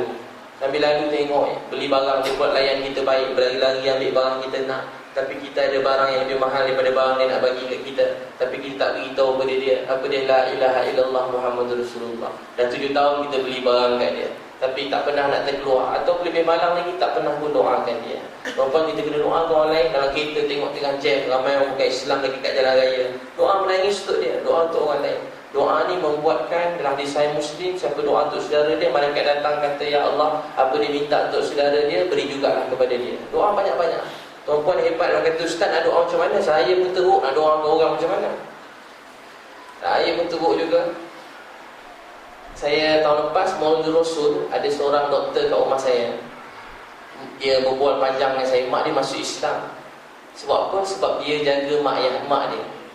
Ayah dia dah tak ada, dia jaga mak dia. Mak dia tak nak duduk dengan adik-adik yang lain di India. Satu keluarga semua India, Kristian semua sekali. Keluarga dia semua tak nak, dia tak nak duduk dengan adik-adik lain, nak duduk dengan dia. Setiap hari Ahad dia hantar mak dia pergi gereja. Mak dia suruh hantar, dia hantar. Balik dia ambil, dia tunggu depan gereja. Tapi dia tak pernah berhenti doa untuk mak dia. Setiap kali nampak mak masuk gereja, dia menangis. Dia doa untuk mak dia. Satu hari, dia tengah hikmat-hikmat mak dia, berbual, picit mak dia. Mak dia tanya, kenapalah keluarga kau ni baik sangat? Kan anak-anak, kalau maafkan, kalau maaf saya setahu saya lah, jarang orang cium-cium tangan orang lain ni, melainkan dalam orang Melayu Islam ni kan, orang Islam je lah yang suka hargai orang, picit-picit. Imam Syafi'i rahmatullah alaih, dia picit kaki mak dia. Sambil picit, dia cium kaki mak. Mak dia tanya, kenapa cium pula kaki mak ni? Tengah picit cium. Dia kata, mak, dekat sinilah syurga buat saya. Bukan daripada berdiri sujud itu, tidak lah. Tengah picit kaki mak, macam mak picit cium kaki anak, baby baru keluar kan, kita cium-cium dia. Menghargai orang lain, sayang orang. Saya baru ni pergi Kedah, jumpa mufti Kedah. Ramai orang masuk ke, saya ada seminar sehari, saya ceramah, dia rasmikan. Daripada mula dia masuk, Datuk Syekh apa nama dia? Dia masuk, dia peluk saya, tak berhenti dia menangis. Tak berhenti dia menangis. Tengah ramai orang lah, bukan tengah malam, tengah ramai orang, dia peluk saya, dia cium-cium saya, cium dahi saya, cium pipi saya pun tak biasa juga begitu. Seram jugalah sikit. Dia cium dahi saya, dia cium pipi saya, tengah ramai orang, sampai air mata tak berhenti menangis. Dia kata, saya kalau tengok ustaz ni, saya tak tahulah, saya sedih betul. Dia cium, tak berhenti. Dia tak berhenti cium. Dia kata, terima kasihlah buat dakwah ni. Dia cakap, terima kasihlah buat dakwah ni. Saya lagi nak menangis, sebab saya cuma, saya bukan orang alim, saya bukan ustaz. Allah cuma kutip di longkang dapat cerita tentang Allah depan tuan-puan. Tiba-tiba dia kata, ustaz, terima kasihlah buat dakwah ni. Terima kasihlah buat dakwah ni. Terima kasihlah buat dakwah ni. Tak berhenti dia cakap macam tu. Sebab orang yang kenal Allah, dia hargai orang lain dalam dunia. Walaupun siapa-siapa, mungkin tak sama gaya pemikiran, fahaman, cara dia berfikir, mungkin tak sama, tapi dia menghargai orang lain. Tak berhenti dia peluk saya, dia puji saya. Saya pun terangkat-angkat lah, kena puji, terbang lah, tak jejak bumi lah. Tapi saya mula perasan lah. Tapi tak, dia benar-benar hargai orang lain. Saya itu jumpa dengan Habib Ali Zainal Abidin, saya tak rapat dengan dia, saya tak ada belajar dengan dia pun. Jumpa dia peluk pun, dia menangis, dia cakap begitu juga. Terima kasih ustaz kerana buat kerja-kerja yang saya tak mampu nak buat. Sebenarnya dia buat kerja lagi banyak lagi, tapi dia menghargai orang. Orang yang dekat dengan Allah macam ni sifatnya. Malam-malam doakan orang yang kita jumpa. Siapa-siapa kita jumpa malam doakan dia. Orang tadi dia tanya dengan mak dia. Mak dia kata, baik betul keluarga kau dengan mak. Kenapa baik sangat? Kata dia, anak-anak kau pun baik macam kau. Kalau kau ni mak faham, anak kau pun baik macam kau. Dia kata, mak dia kata, mak nak doakan kau lah. Tiba-tiba dia bercakap, tak pernah dakwah mak dia, hari tu dia geram dia dakwah juga. Dia kata, mak doa dengan Tuhan yang mana? Mak dia tiba-tiba menangis. Mak dia kata, mak rasa, mak yakin tiada Tuhan melainkan Tuhan kau ni, Tuhan Allah. Tiada Tuhan melainkan Allah. Mak dia mengucap syahadah, masuk Islam. Sampai sekarang dia kata, mak dia kata orang kat gereja tak berhenti ziarah dia, sebab dia orang istiqamah lah kat gereja. Istiqamah boleh kat gereja. Dia istiqamah kat gereja tu. Jadi orang gereja tak berhenti datang. Kalau sekali dia tak datang, gereja berapa ramai ziarah dia sakit. Tapi dia kata sampai hari ini dia masuk Islam, tak ada orang lagi orang Islam ziarah dia. Doktor tu betul tepuk belakang saya, ustaz pun tak datang rumah saya lagi. Jadi tuan-tuan dan puan sekalian, macam tu sekali orang-orang dulu, orang-orang ni yang kenal Allah, dia menghargai orang lain dalam hidup dia. Jadi kita banyak doakan keluarga kita. Kalau orang benar-benar sayang keluarga, dia faham tujuan dia bersama keluarga. Bukan untuk dapat apa yang kita nak daripada isteri kita. Isteri pun bukan untuk perlu dapat daripada suami atau anak atau mak ayah kita. Tapi kita dalam keluarga, kita nak bawa keluarga kita pegang tangan dia masuk syurga. Inilah berjaya yang sebenarnya. Berjaya yang sebenarnya suami yang berjaya didik, pujuk, layan isteri dia, pegang tangan masuk syurga. Tuan suami yang sebenar. Inilah suami macam Nabi SAW. Nabi pergi duduk dengan Juwairiyah, hadis sahih Muslim. Bila Nabi tengah duduk dengan Juwairiyah sebelum subuh, Nabi pergi masjid. Juwairiyah dah sembahyang tahajud. Tengok isteri Nabi dah sembahyang tahajud dah. Nabi pergi masjid. Balik-balik pada masjid, lepas duha Nabi sampai rumah. Juwairiyah dekat tempat duduk dia sembahyang tadi, tak bergerak, duduk situ berzikir lagi. Nabi tengok Juwairiyah berzikir, Nabi puji dia. Juwairiyah, kamu duduk sini daripada tadi. Nabi kagum. Nabi rasa, ya Allah hebatnya isteri aku, daripada tadi sembahyang sampai sekarang. Kalau kita yang sembahyang ni bila nak siap teh ke apa semua kat dapur tu kan, lama sembahyang, baru sembahyang 5 minit dah lama dah kalau kita kan. Ya Allah, yang lama sembahyang. Sembahyang cepat-cepat sikit. Tiba-tiba dia tengok isteri dia tengah duduk atas sejadah, tengah duduk dekat tempat dia sembahyang tadi, dia berzikir. Nabi kata, kamu duduk sini daripada tadi. Nabi puji dia. Nabi kata, nak tak aku hadiahkan kamu sesuatu yang aku baca ni 3 kali, lebih baik pada kamu buatnya. Nabi baca dia doa, subhanallah wa bihamdihi adada khalqihi wa ridha nafsihi wa zinata arshihi wa midada kalimati. Hadis sahih Muslim. Nabi ajar dia subhanallah wa bihamdihi adada khalqihi wa ridha nafsihi wa zinata arshihi wa midada kalimati. Nabi ajar sahabat puji-pujian terhadap Allah. Kita hari ini apa-apa puji-pujian ni tinggal puji-pujian. Tapi orang dulu puji-pujian ni begitu nikmat dan hadiah sangat besar buat mereka. Mereka memuji Allah ni nikmat. Orang dulu tak cukup nak cakap sikit, dia nak puji Allah tu, dia tak dapat nak ungkap. Dia punya gambaran tu benar-benar rasa kebesaran Allah. Macam kita duduk depan orang besar, kita menggeletar kan, nak cakap depan orang besar. Tuan-tuan pergi mana majlis orang besar nak cakap depan raja ke ibu agung, panggil haji mai sini, cerita sikit tentang surau, tuan panggil haji seorang cakap, agak menggeletar depan agung. Getar, memang selamba je. Mesti ada sikit-sikit lah, tak banyak sikit, mesti ada getar juga. Tapi tuan-tuan dan puan-puan sekalian, orang dulu puji Allah. Contoh kita sembahyang, kita baca Allahu Akbar kabira, walhamdulillahi katsira, wa subhanallahi bukratan wa asila. Orang dulu nak puji Allah, dia tak tahu nak puji macam mana dah. Dia sebut Allahu Akbar kabira, Allah Maha Besar kabira. Kabira ni infinity, tak ada sempadan, tak ada had. Tak tahu nak ungkap macam mana, tak ada gambaran boleh gambarkan. Allahu Akbar kabira, walhamdulillah katsira, pujian untuk Allah katsira, walhamdulillah, pujian untuk Allah katsira. Tak tahu nak ungkap macam mana. Subhanallah bukratan wa asila. Orang dulu ungkap begitu, Allahu Akbar kabira, walhamdulillah katsira, wa subhanallah bukratan wa asila. Orang dulu sebut dengan penuh nikmat dengan jiwa mereka. Allahu Akbar kabira, Allah Maha Besar kabira, walhamdulillahi katsira, wa subhanallahi bukratan wa asila. Allahu Akbar kabira, walhamdulillahi katsira, wa subhanallahi bukratan wa asila. Oh, dulu puji Allah benar-benar.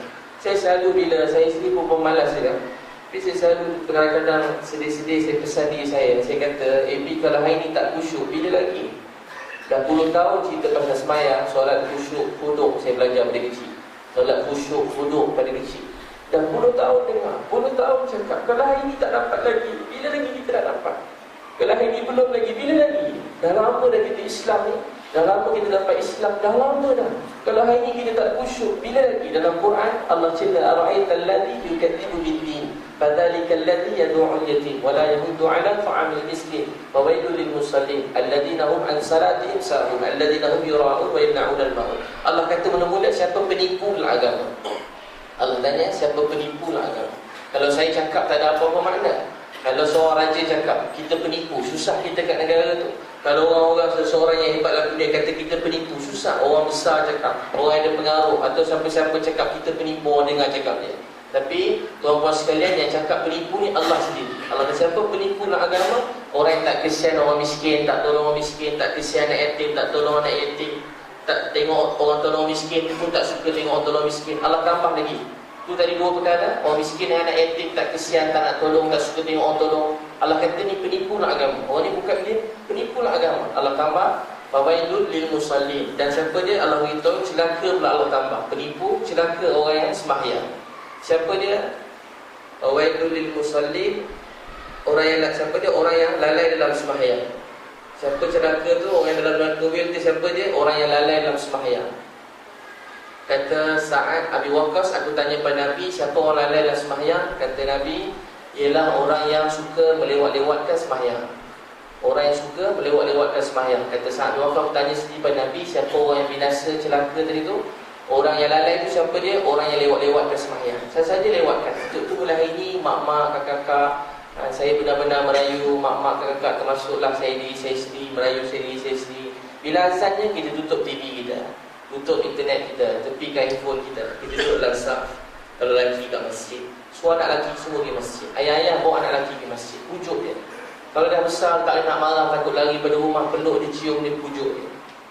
Menangis beritahu, ayah dah silap 20 tahun, kau umur 20 tahun dah sekarang, 20 tahun ayah tak berjaya didik kau pergi masjid. Bukan salah kau, salah ayah.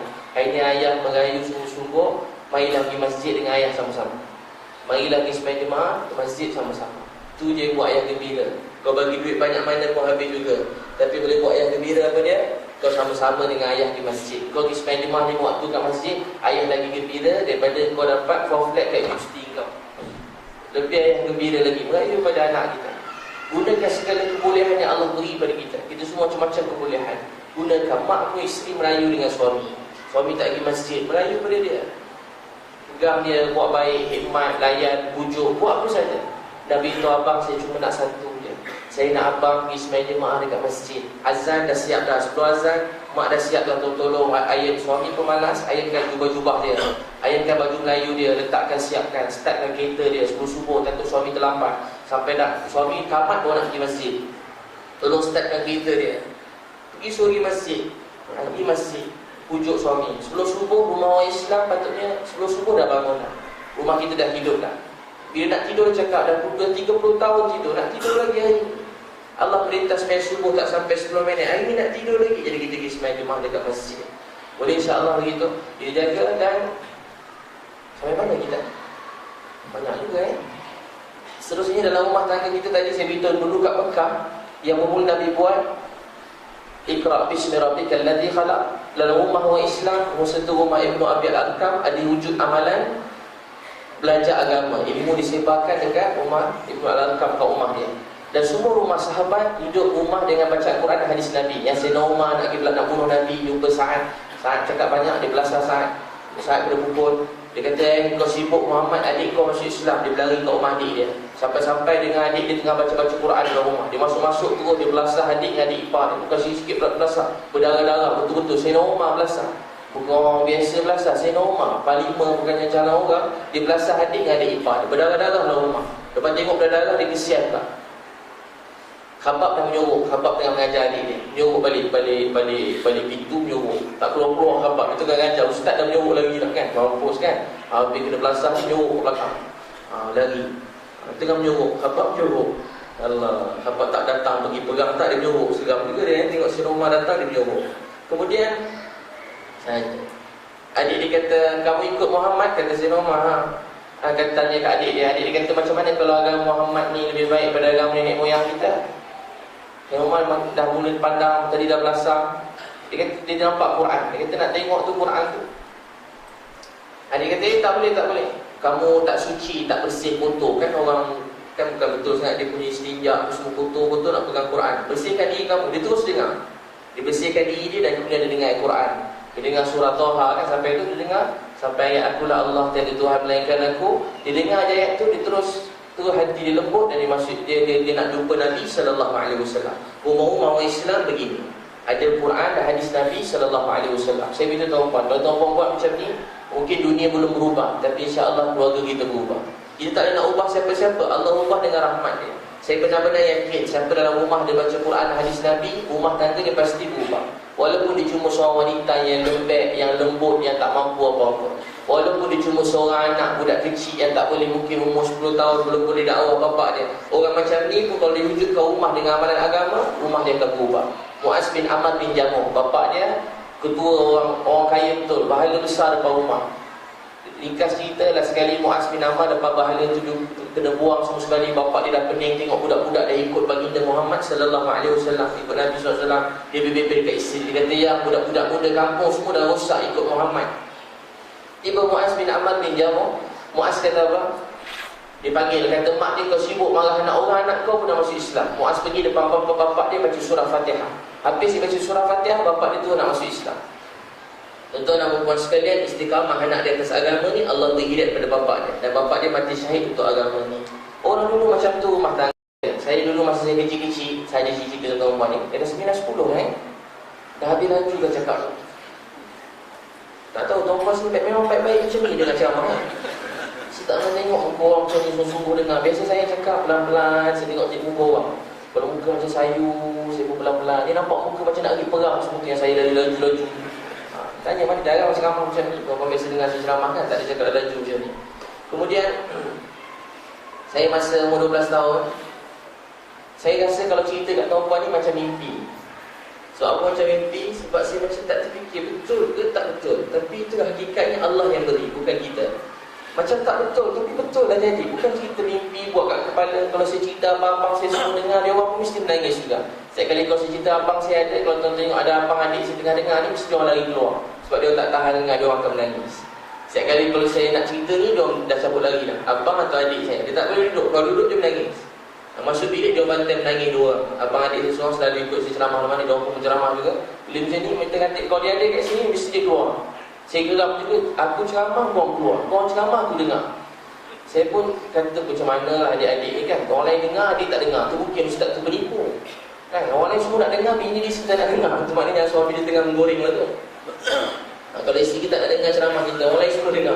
Tu ada yang tak kena. Saya pun dah risau ni, anak-anak orang lain hafal ceramah saya. Isteri anak saya tak hafal lagi. Anak-anak orang lain jumpa saya hafal ceramah saya. Depan saya baca, mak baca macam saya. Bukan sedap pun baca ikut, saya baca budak kecil. Sebab mak dia gaji dengan IQ bangetnya. Anak dia boleh ulang ceramah saya. Speaking pula tu. Ada seorang tu dia boleh cuba motivasi pagi yang ketiga kat IQ. Dia ulang. Dia hafal yang pertama, kedua, ketiga, ada 25 siri tu. Dia hafal. Ya Allah, sama pula tu. Kemudian abang saya sebab tak tahan dengar. Satu hari tuan-tuan, masa saya umur 12 tahun, saya duduk kat rumah. Keluarga saya ni memang bukan sikit teruk, habis jahanam lah. Saya tak bagus cerita tapi saya cerita juga. Mudah-mudahan tuan-tuan ada yang jahat dengan saya berubah tandanya ya. Tak ada nampak ni sebaik-baik. Tengah saya sampai kat kampung saya, tuan-tuan dengar Oktoberfest tu baru-baru ni kan. Saya, rumah saya dulu setiap kali hari raya, bapak saya buat majlis begitu. Ada arak dan jemput kawan-kawan ramai. Bapak saya orang kaya, beli arak macam-macam arak, hidangkan kepada semua orang. Itu setiap tahun kat rumah saya. Dan keluarga saya tak ada satu orang pun sembahyang. Tak ada satu orang sembahyang. Tak ada satu orang pun yang sembahyang Jumaat pun tak ada. Bapak mak saya dah masuk Islam, tapi begitulah. Abang kakak saya 6 orang duduk sekali Buddha. Dan memang macam tak ada gaya orang Islam. Tak ada gaya orang Islam. Bapak saya pun tak kisah anak-anak yang lain tak masuk Islam. Dia pun tak sibuk nak ajak masa tu. Tak sibuk fikir pun. Dan dalam rumah macam tu, sampai heboh kampung kata keluarga saya murtad. Ada seorang Pak Imam kata, Pakcik dah murtad. Dia menggeletar Pak Imam tu nak tegur, nak dakwah. Sebab kita jarang dakwah. Bila salah kita jadi macam baru-baru nak belajar dakwah. Saya menggeletar sekali cakap sampai baru menggeletar pada nak cakap. Sebab rasa tanggungjawab dakwah, sebab kena berdakwah. Orang dulu cinta berdakwah. Kita kena berdakwah. Sebab tu kita nampak orang ni kena tegur, nanti meletak. Ustaz kalau tak tegur, saya kena hukum tak kat akhirat. Beza kan?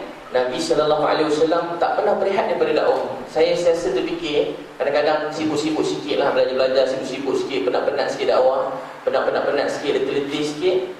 Baru 3 hari je, lepas tu rasa macam nak cuti lah. Oh, dah 3 hari ni rasa kena tidur pula sehari ni. Penat 3 hari macam wali Allah kan, terbang semayang malam kan, berdakwah pada pagi. Saya panggil dakwah maraton. Lepas subuh, masa saya kat universiti, lepas subuh sampai pukul 12 kami cuma rehat semayang, pergi jumpa orang. Pada lepas subuh sampai lepas tengah malam pergi dakwah orang. Sampai macam nak meninggal lah. Rasa penat tu. Tengah malam buat macam tu. Tapi sehari lepas tu esok tu 2-3 hari je boleh buat. Lepas tu rasa macam nak tak larat dah, cukup dah tu rehat dulu lah. Semayang rasa nak berehat. Orang kata kat ayah saya, Pakcik murtad. Saya kata kenapa pula? Sebab 3 kali tak sembahyang Jumaat. Saya kata bukan 3 kali, dah 20 tahun tak sembahyang Jumaat. Pak Imam kata astagfirullah, tegur betul ni. Dan saya pakai rumah satu hari, seorang cikgu dalam kelas saya, cikgu matematik, darjah 6. Nampak kan? Kita tengok kat darjah 6, bingung 10 orang lagi agaknya. Tengok pun semacam, kita nak dakwah kat darjah 6 pun malas. Kan? Saya sendiri kadang-kadang tengok anak-anak kecil kan, dia punya main pun tak lagak nanti ceramah cerita Nabi-Nabi ni. Tapi rupanya anak-anak suka cerita Nabi-Nabi, cerita sahabat-sahabat. Memang dia suka, dia dah harga cerita begitu. Tapi sebab cerita macam tu tak ada, terpaksa ada dengan cerita Spiderman. Kita pun tak faham sangat, dia terpaksa Batman. Apa lagi? Apa-apalah semua hero-hero semua dia tahu. Tak ada anak tak tahu, termasuklah anak saya sendiri. Semua kenal hero-hero ni sebab bapak dia kurang cerita sahabat. Cikgu tu kata tinggal satu solat 80 tahun dalam neraka. Cikgu tu ceramah dalam kelas, saya boleh ingat agaknya suku daripada semua ceramah dia. Dalam kelas tu, saya boleh ulang tak tahu puan, saya boleh ingat hari ni dia ceramah pasal hati. Okey, pelajar-pelajar nak dengar cerita pasal hati tak? Saya boleh ingat sampai ni. Nak dengar cerita pasal hati tak? Nak, belajar nak kan? Nak. Hati ayam sekilo harga sekian, budak bukan nak cerita hati lain cikgu. Baik, dia pun cerita hati-hati pasal supaya rendah diri. Dulu-dulu cerita-cerita lah. Tapi satu hari dia bagi ceramah tinggal satu solat 80 tahun dalam neraka. Dengar ni saya menangis masa tu saya budak-budak. Dia kata pakai terompah daripada neraka kepada otak menggelegak. Saya tak berhenti menangis.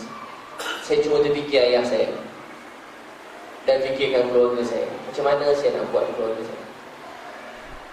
Dan saya balik rumah, saya mula belajar hikmat. Tuan-tuan, kalau nak keluarga kita mudah dengan dakwah kita, kita kena banyak hikmat. Bila kita banyak hikmat, insya-Allah semua orang mudah dengan ceramah dan nasihat kita, terutamanya keluarga kita sendiri.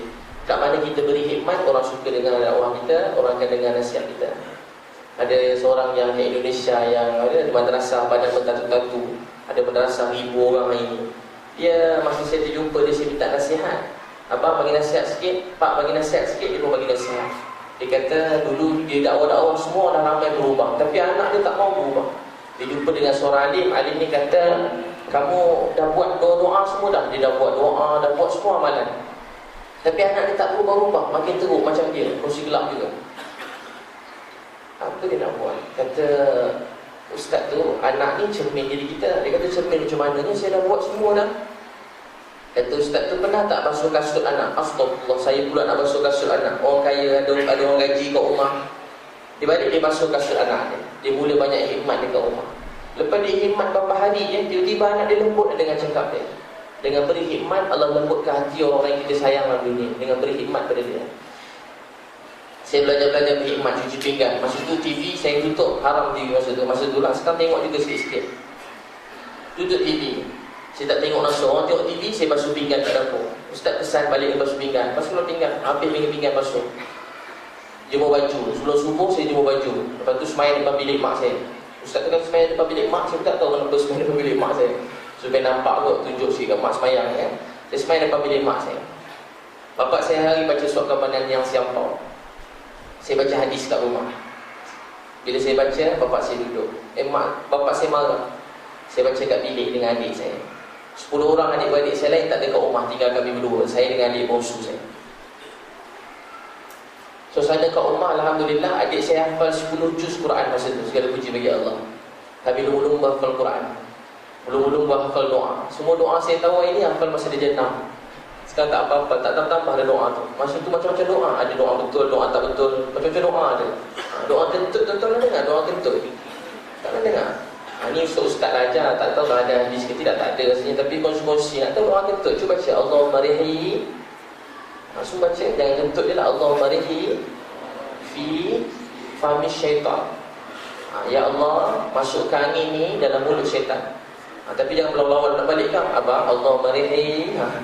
Lawan-lawan kan, anak pula Allahumma rihi, lawan balik semula.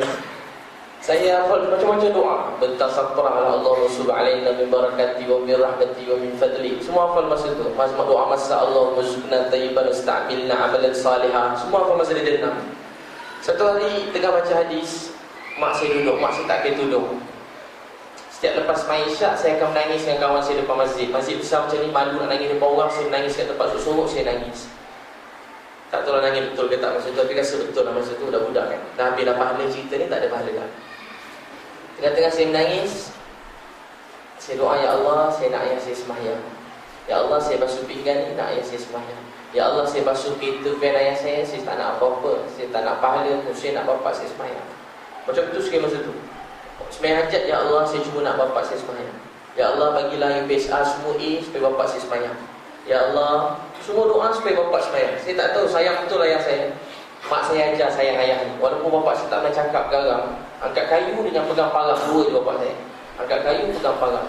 Tapi mak saya tak berhenti puji ayah saya. Itu salah satu buat anak mudah dengar dan hormat cakap ayah dia.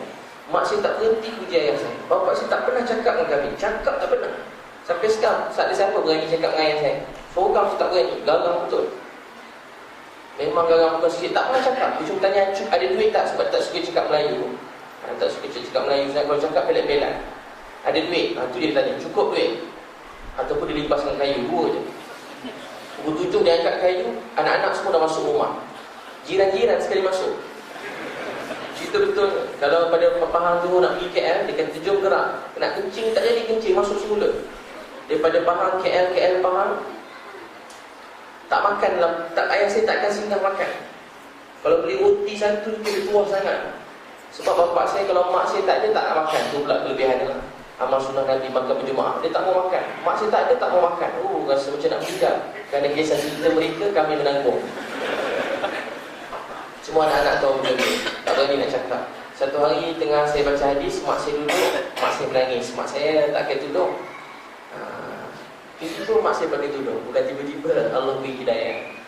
Saya tak pernah terfikir. Sampai masa tu Ustaz kata kena sangka baik dengan ceramah kat masjid. Sangka baik, hati manusia dalam genggaman Allah. Jadi setiap kali saya balik nampak bapak keluar bilik air, ya Allah bapak semayang. Datang sebenarnya dalam otak tak tahu bukan semayang. Ya Allah bapak semayang, pun tak pergi kencingnya. Setiap kali sangka baik, hati manusia dalam genggaman Allah. Balik rumah je bayangkan bapak semayang. Dalam otak saya bayangkan bapak saya tengah semayang. Kan kena sangka baik, Allah buat ikut sangkaan kita. Jadi saya bersangka baik lagi. Tapi tak jadi sangka tu sebab jiwa memang tak nampak jalan sebenarnya. Tapi itulah kuasa Allah, nur berkat Quran dan nur hadis Nabi sallallahu alaihi wasallam. Bukan kita, Quran dan hadis tu mulia, kita tak ada apa pun. Kita cuma Allah kutip daripada tempat longgang je. Kita mulia, yang mulia bukan kita, Quran dengan hadis. Tuan-puan tinggalkan Quran dan surah Nabi, tuan-puan pun tak mulia. Tuan-puan dengar ceramah saya tahu bukan sebab saya, tapi sebab Quran dan hadis Nabi sallallahu alaihi wasallam, sebab kisah sahabat tuan-tuan dengar hari ini.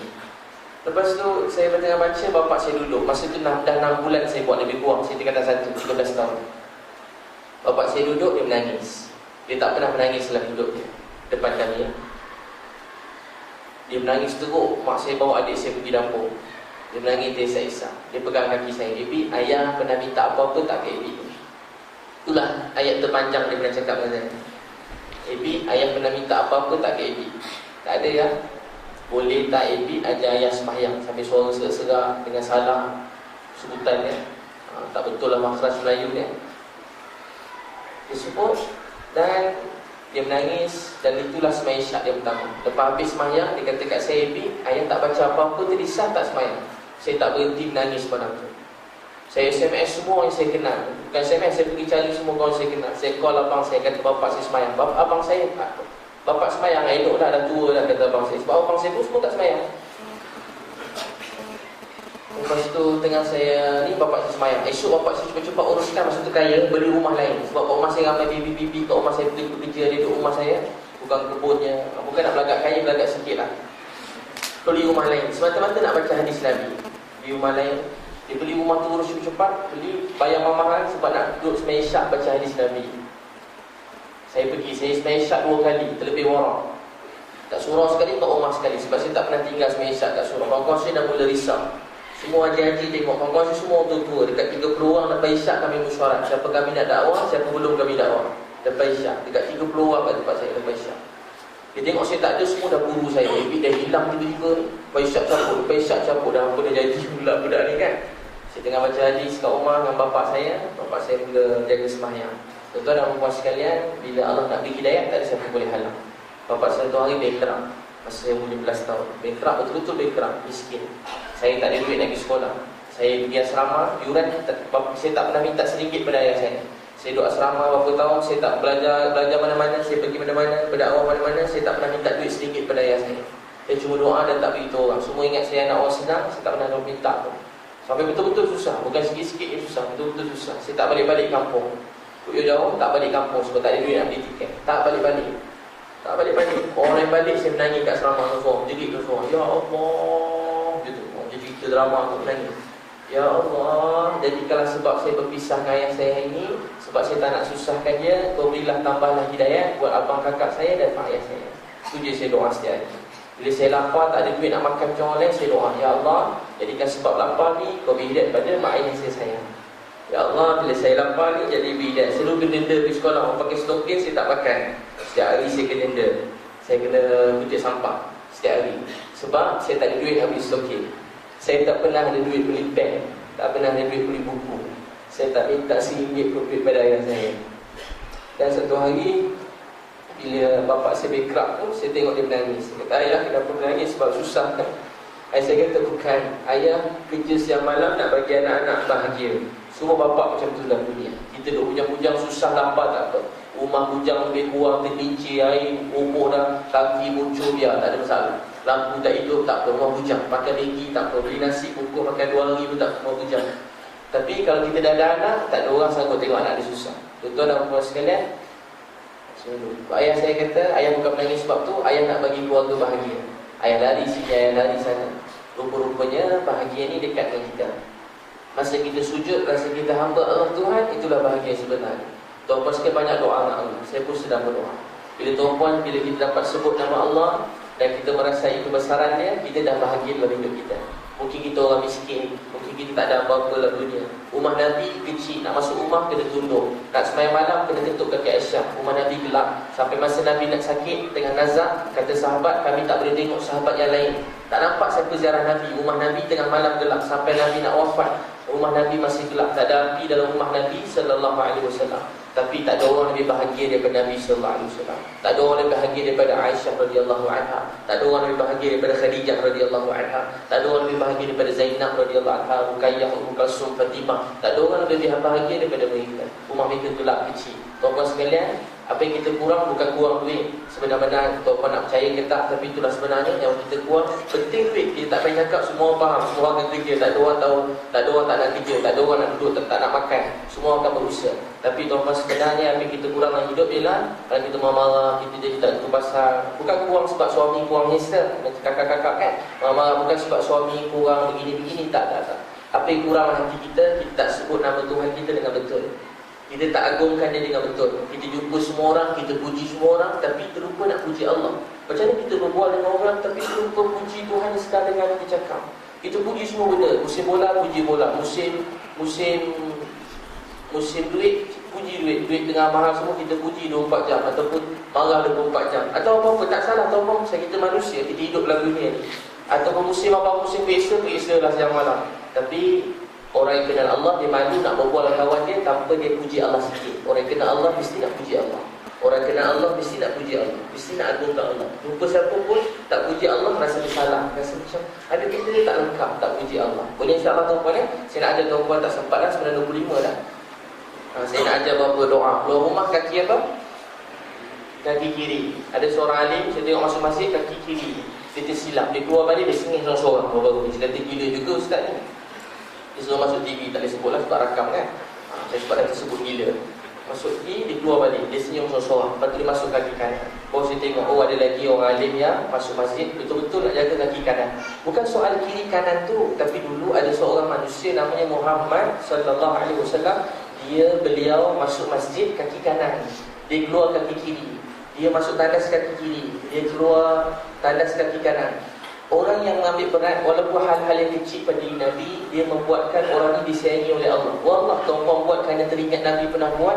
Hidup kita dalam keadaan berzikir dan mengingati Allah Subhanahu Wa Taala, kita disayangi oleh Allah. Mana-mana amalan tuan-tuan sama dengan apa Nabi pernah buat, Allah mula pandang kita dan sayang pada kita. Mana-mana amalan kita yang pernah dibuat oleh sahabat-sahabat yang dekat dengan Nabi pun Allah sayang kita dan cinta pada kita. Kerana walaupun hal yang kecil-kecil, jadi kita buat yang kecil-kecil ni, jangan pandang rendah pada mana-mana sunnah Nabi sallallahu alaihi wasallam. Walaupun sunat, dengan menidakkan mana-mana sunnah, kita terkeluar daripada agama. Walaupun amalan sunnah yang sunat, walaupun amalan sunnah yang sunat, walaupun janggut, apa tuan-tuan bukan janggut lah, apa-apa sunnah masuk masjid kat kanan ni, Tuhan menidakkan. Buat apa maksudnya, itu pun boleh buat kita terkeluar daripada agama. Walaupun amalan sunnah yang sunat yang kecil kita nampak ringan, tapi menidakkan dia membuatkan kita terkeluar daripada agama. Keluar rumah kaki kiri baca doa bismillahi tawakkaltu ala Allah la haula wala quwwata illa billah. Cakap dah tu faham ya? Hebat semua ni. Saya baca ni, Allah jaga dia, cukupkan rezeki, Allah jauhkan syaitan, Allah pimpin dia. Hadis surat Tirmizi. Kedua, ada sahabat Nabi ada masalah hutang, Nabi ajar masuk rumah beri salam, baca surah Al-Ikhlas 3 kali, selawat. Dia buat taklah masalah hutang dia selesai. Beri salam, surah Al-Ikhlas 3 kali, selawat. Taklah masalah hutang dia selesai. Saya selalu buat bila susah. 2 hari selesai. Kalau tak buat dah sampai hari ni. Hutang bank tak selesai lah kan. Bank hantar sebaik-baik apa? Bank hantar apa?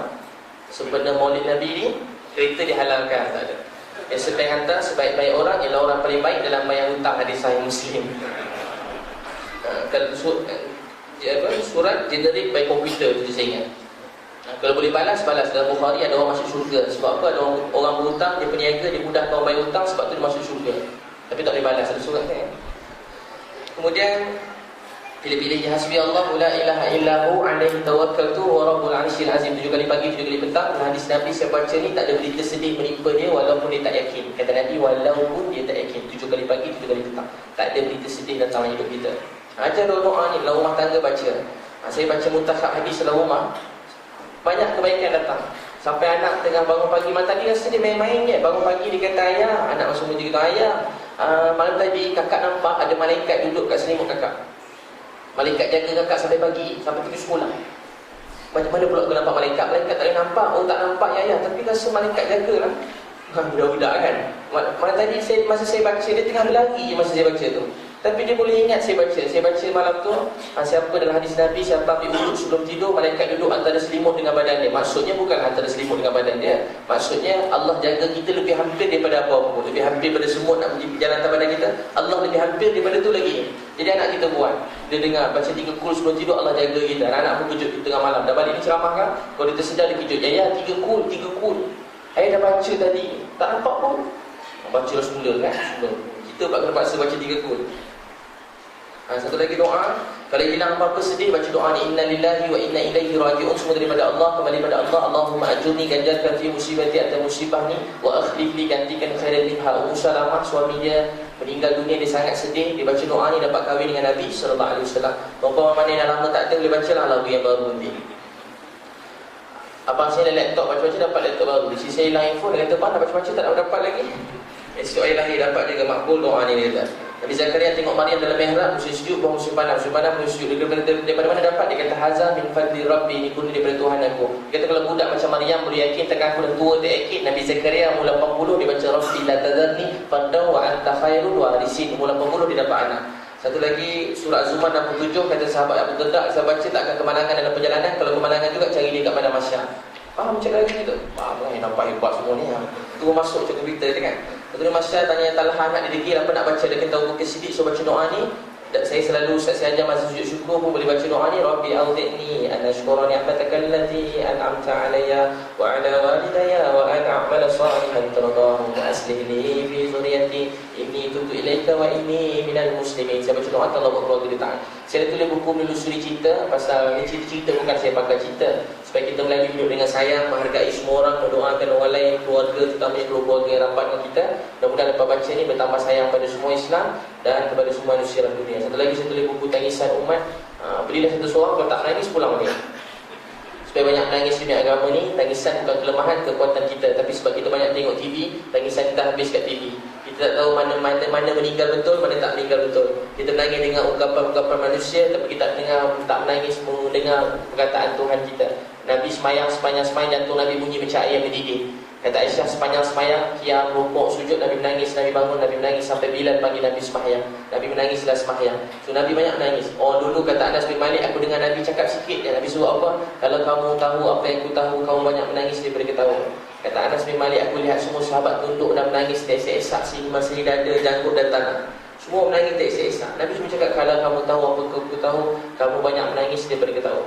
Sikit je terus semua orang menangis tersesak. Kata Nabi beri kesal dalam jiwa kita. Umar tengah mengurus negara, orang kaya, orang tua pakai sedikit. Kata Umar, Nabi SAW bersabda, tengah sibuk terus badan menggelentak, air mata mengalir. Macam ni orang dulu sebut nama Nabi SAW. Orang dulu. Tapi kita tak. Seorang mati, Umar menangis. Seorang mati tanpa Islam, Umar menangis berbulan-bulan. Seorang mati murtad, berbulan-bulan Umar menangis. Umar pujuk dia, macam-macam usaha buat, bukan tak usaha. Itu pun menangis berbulan-bulan. Orang dulu. Hari ini kita banyak tengok TV, kita dah tak tahu mana mati betul, mana mati tak betul. Kita tak menangis dengan orang Islam mati, kita tak menangis dengan orang mati tanpa agama. Kita dah tak menangis dah. Kita malu pula nak menangis untuk agama ni. Orang dulu, kita menangis banyak kat TV, habis semua tangisan, gelak ketawa kita, anak isteri semua habis ke depan TV yang orang lakonkan. Tapi kita tak menangis untuk agama, perjuangan hidup kita yang sebenar. Satu lagi saya tulis buku Perjalanan Hidayah Umat tentang orang mati syahid, supaya kita lebih benar-benar menghargai agama ni. Tuan-tuan sekalian, 1935, semoga Allah SWT terima kita semua.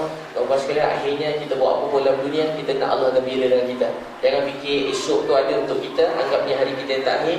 Kadang-kadang kita teringin lepas ni nak berjuang, nak pergi berdakwah sebagainya lepas ni. Tapi tak tahu lepas ni tu sempat ke tak. Untuk tu masing-masing kita ada sekarang, terus hargai. Ada sekarang, hargai. Mana kita dapat buat kecil-kecil buat. Balikkan beli buku hadis, mutakhab hadis. Saya selalu baca kat Umar Syekh Yusuf Al-Khandahlawi. Ada 7 bahagian, sangat baik. Semua hadis sahih dan hadis yang hasan.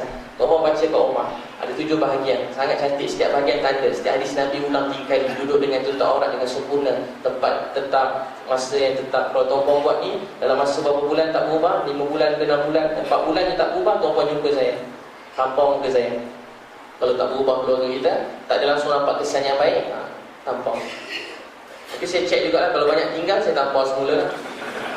Jadi tuan-tuan dan puan sekalian, semoga Abdul Ali Sahih Muslim untuk majlis ilmu, Allah ampunkan dosa. Nabi SAW sayang kita semua. Kita patut merindui untuk jumpa Nabi SAW, sebab dia benar-benar seorang lelaki yang tiada seorang seperti beliau selama-lamanya. Dia ada 2 tangan, 2 kaki, 2 mata macam kita, tapi dia benar-benar berjuang sehingga 2 bilion orang Islam dalam dunia ini, lebih kurang hampir 2 bilion. Tapi tak tahu apa jadi, entah kat mana kita berhenti. Tapi orang tak datang kepada Islam secara umumnya, dan orang Islam sendiri meninggalkan amalan agama. Dan kita tak rasa nikmat baca Quran. Orang dulu boleh menangis sepanjang malam, orang dulu boleh baca Quran, suka tolong orang, berkhidmat, berkasih sayang. Mereka buat dengan cinta. Untuk itu mudah-mudahan Allah jumpakan kita semua dalam syurga nanti. Syurga itu luas untuk kita semua.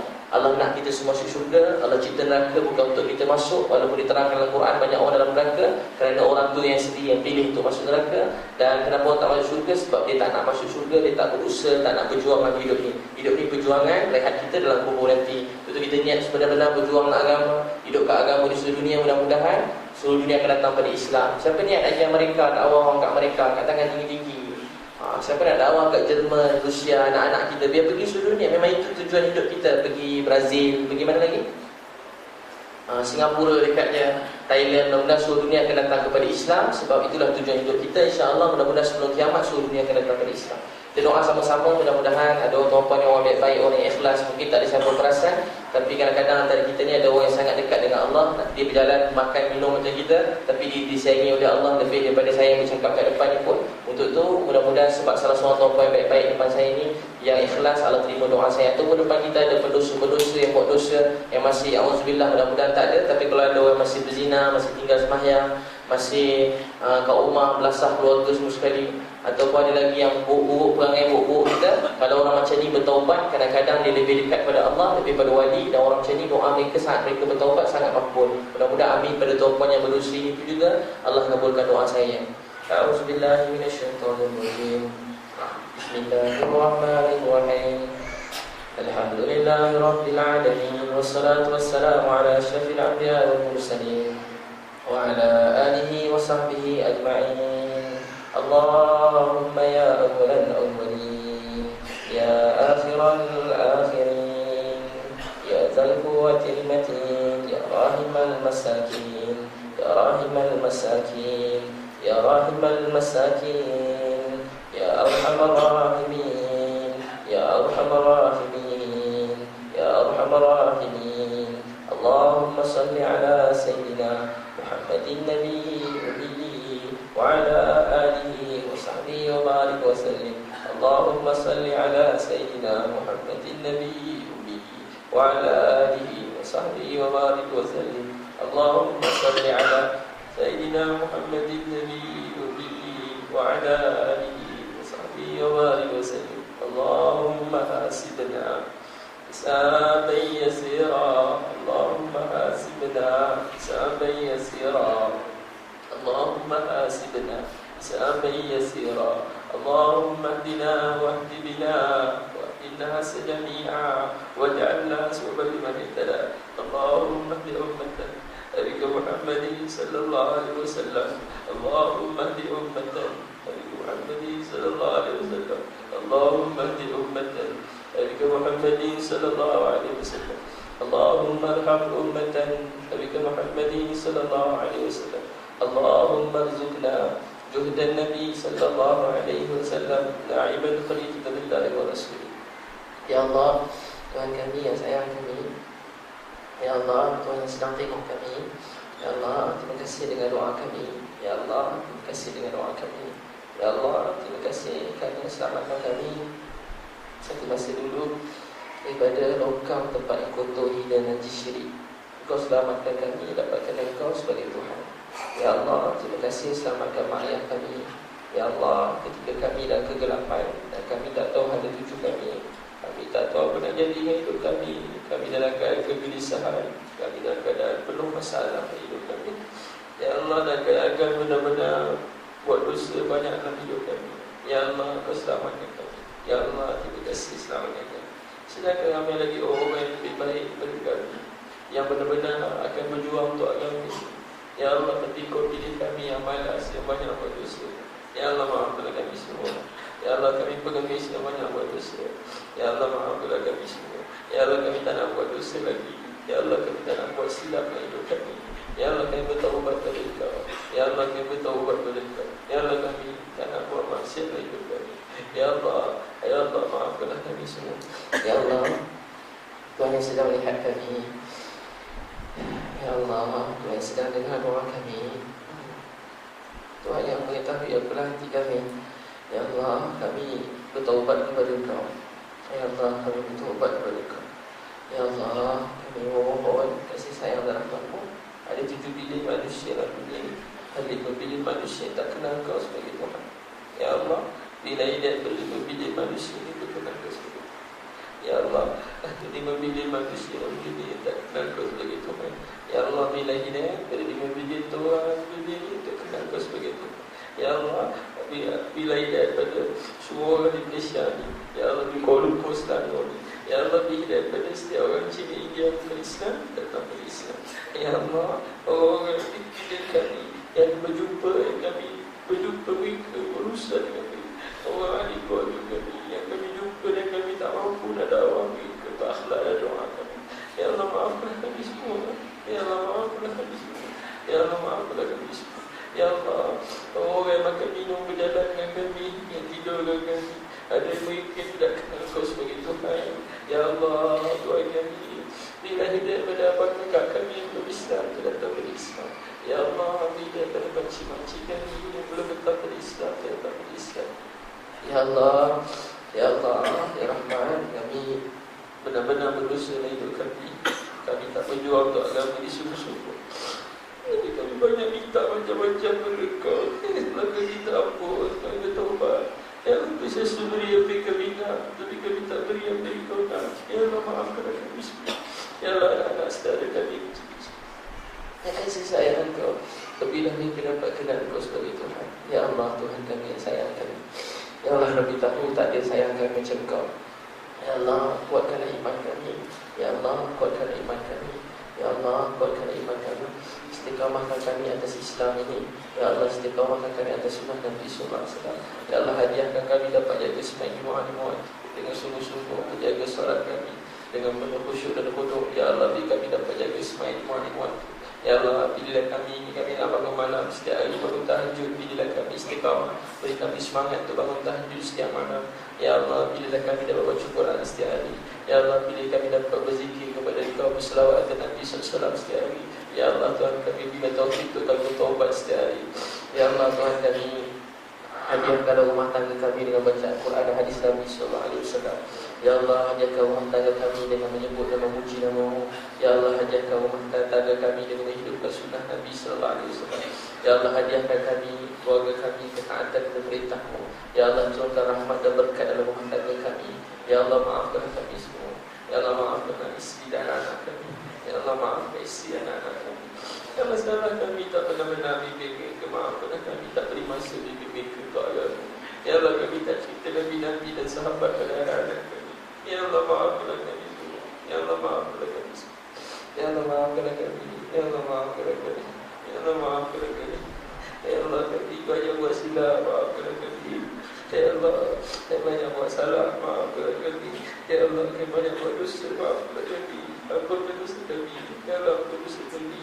Ya Allah, terima kasih kerana sayang kami. Ya Allah, Kau begitu baik layan kami selama ini. Ya Allah, Kau perintah kami, Kau sunatkan kami baca Bismillahirrahmanirrahim. Ya Allah, Kau ucapkan sayang kepada kami dengan lafaz Bismillahirrahmanirrahim. Tapi ya Allah, sebenarnya Kau tak nak layan kami demikian, tapi Kau layan kami dengan begitu baik dan mulia. Ya Allah, maafkan kami semua. Ya Allah, terima kasih kerana layan kami begitu baik selama ini. Ya Allah, terima kasih kerana beri kami dapat duduk dalam masjid ini, dapat terus memuji Kau. Dan ya Allah, terima kasih kerana memilih kami semua dapat mendengar tentang pujian terhadap Kau. Ya Allah, terima kasih gunakan kami untuk agama ini. Ya Allah, Kau tak gunakan kami untuk agama ini. Kami tak tahu apa nak jadi hidup kami. Ya Allah, kami tak tahu apa nak jadi hidup kami. Ya Allah, tolonglah selamatkan keluarga dan keturunan zuriat kami jadi orang yang benar-benar hidup ke agama. Ya Allah, Tuhan kami yang sayang kami, campaklah kasih sayang di kalangan kami, suami isteri, mak ayah, adik-adik kami, di kalangan semua orang Islam, ahli masjid, anjutan masjid, orang di sekitar dan semua manusia dalam dunia ini. Ya Allah, Tuhan kami yang sayang kami.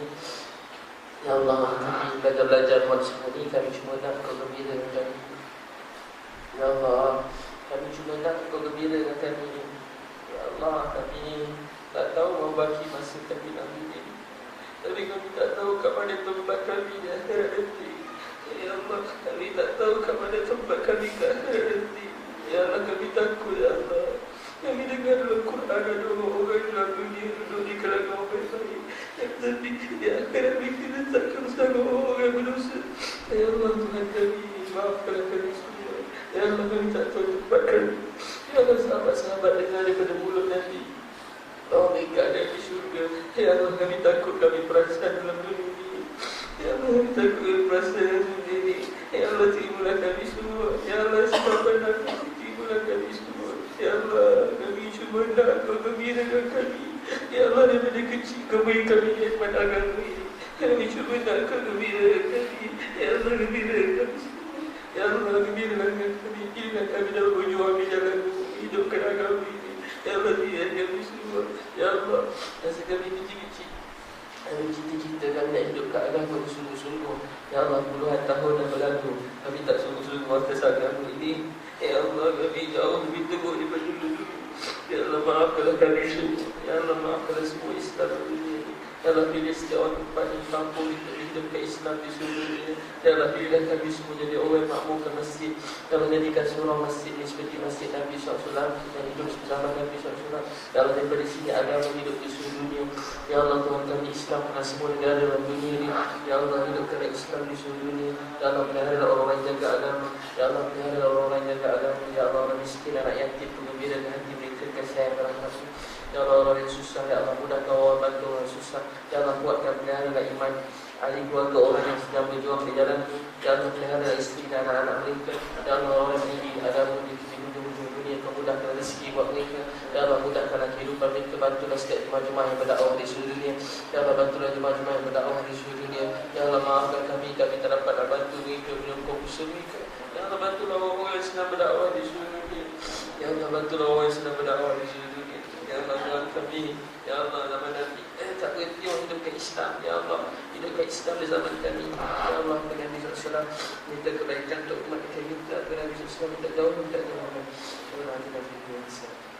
Ya Allah, kita berdoa bersama. Alhamdulillah.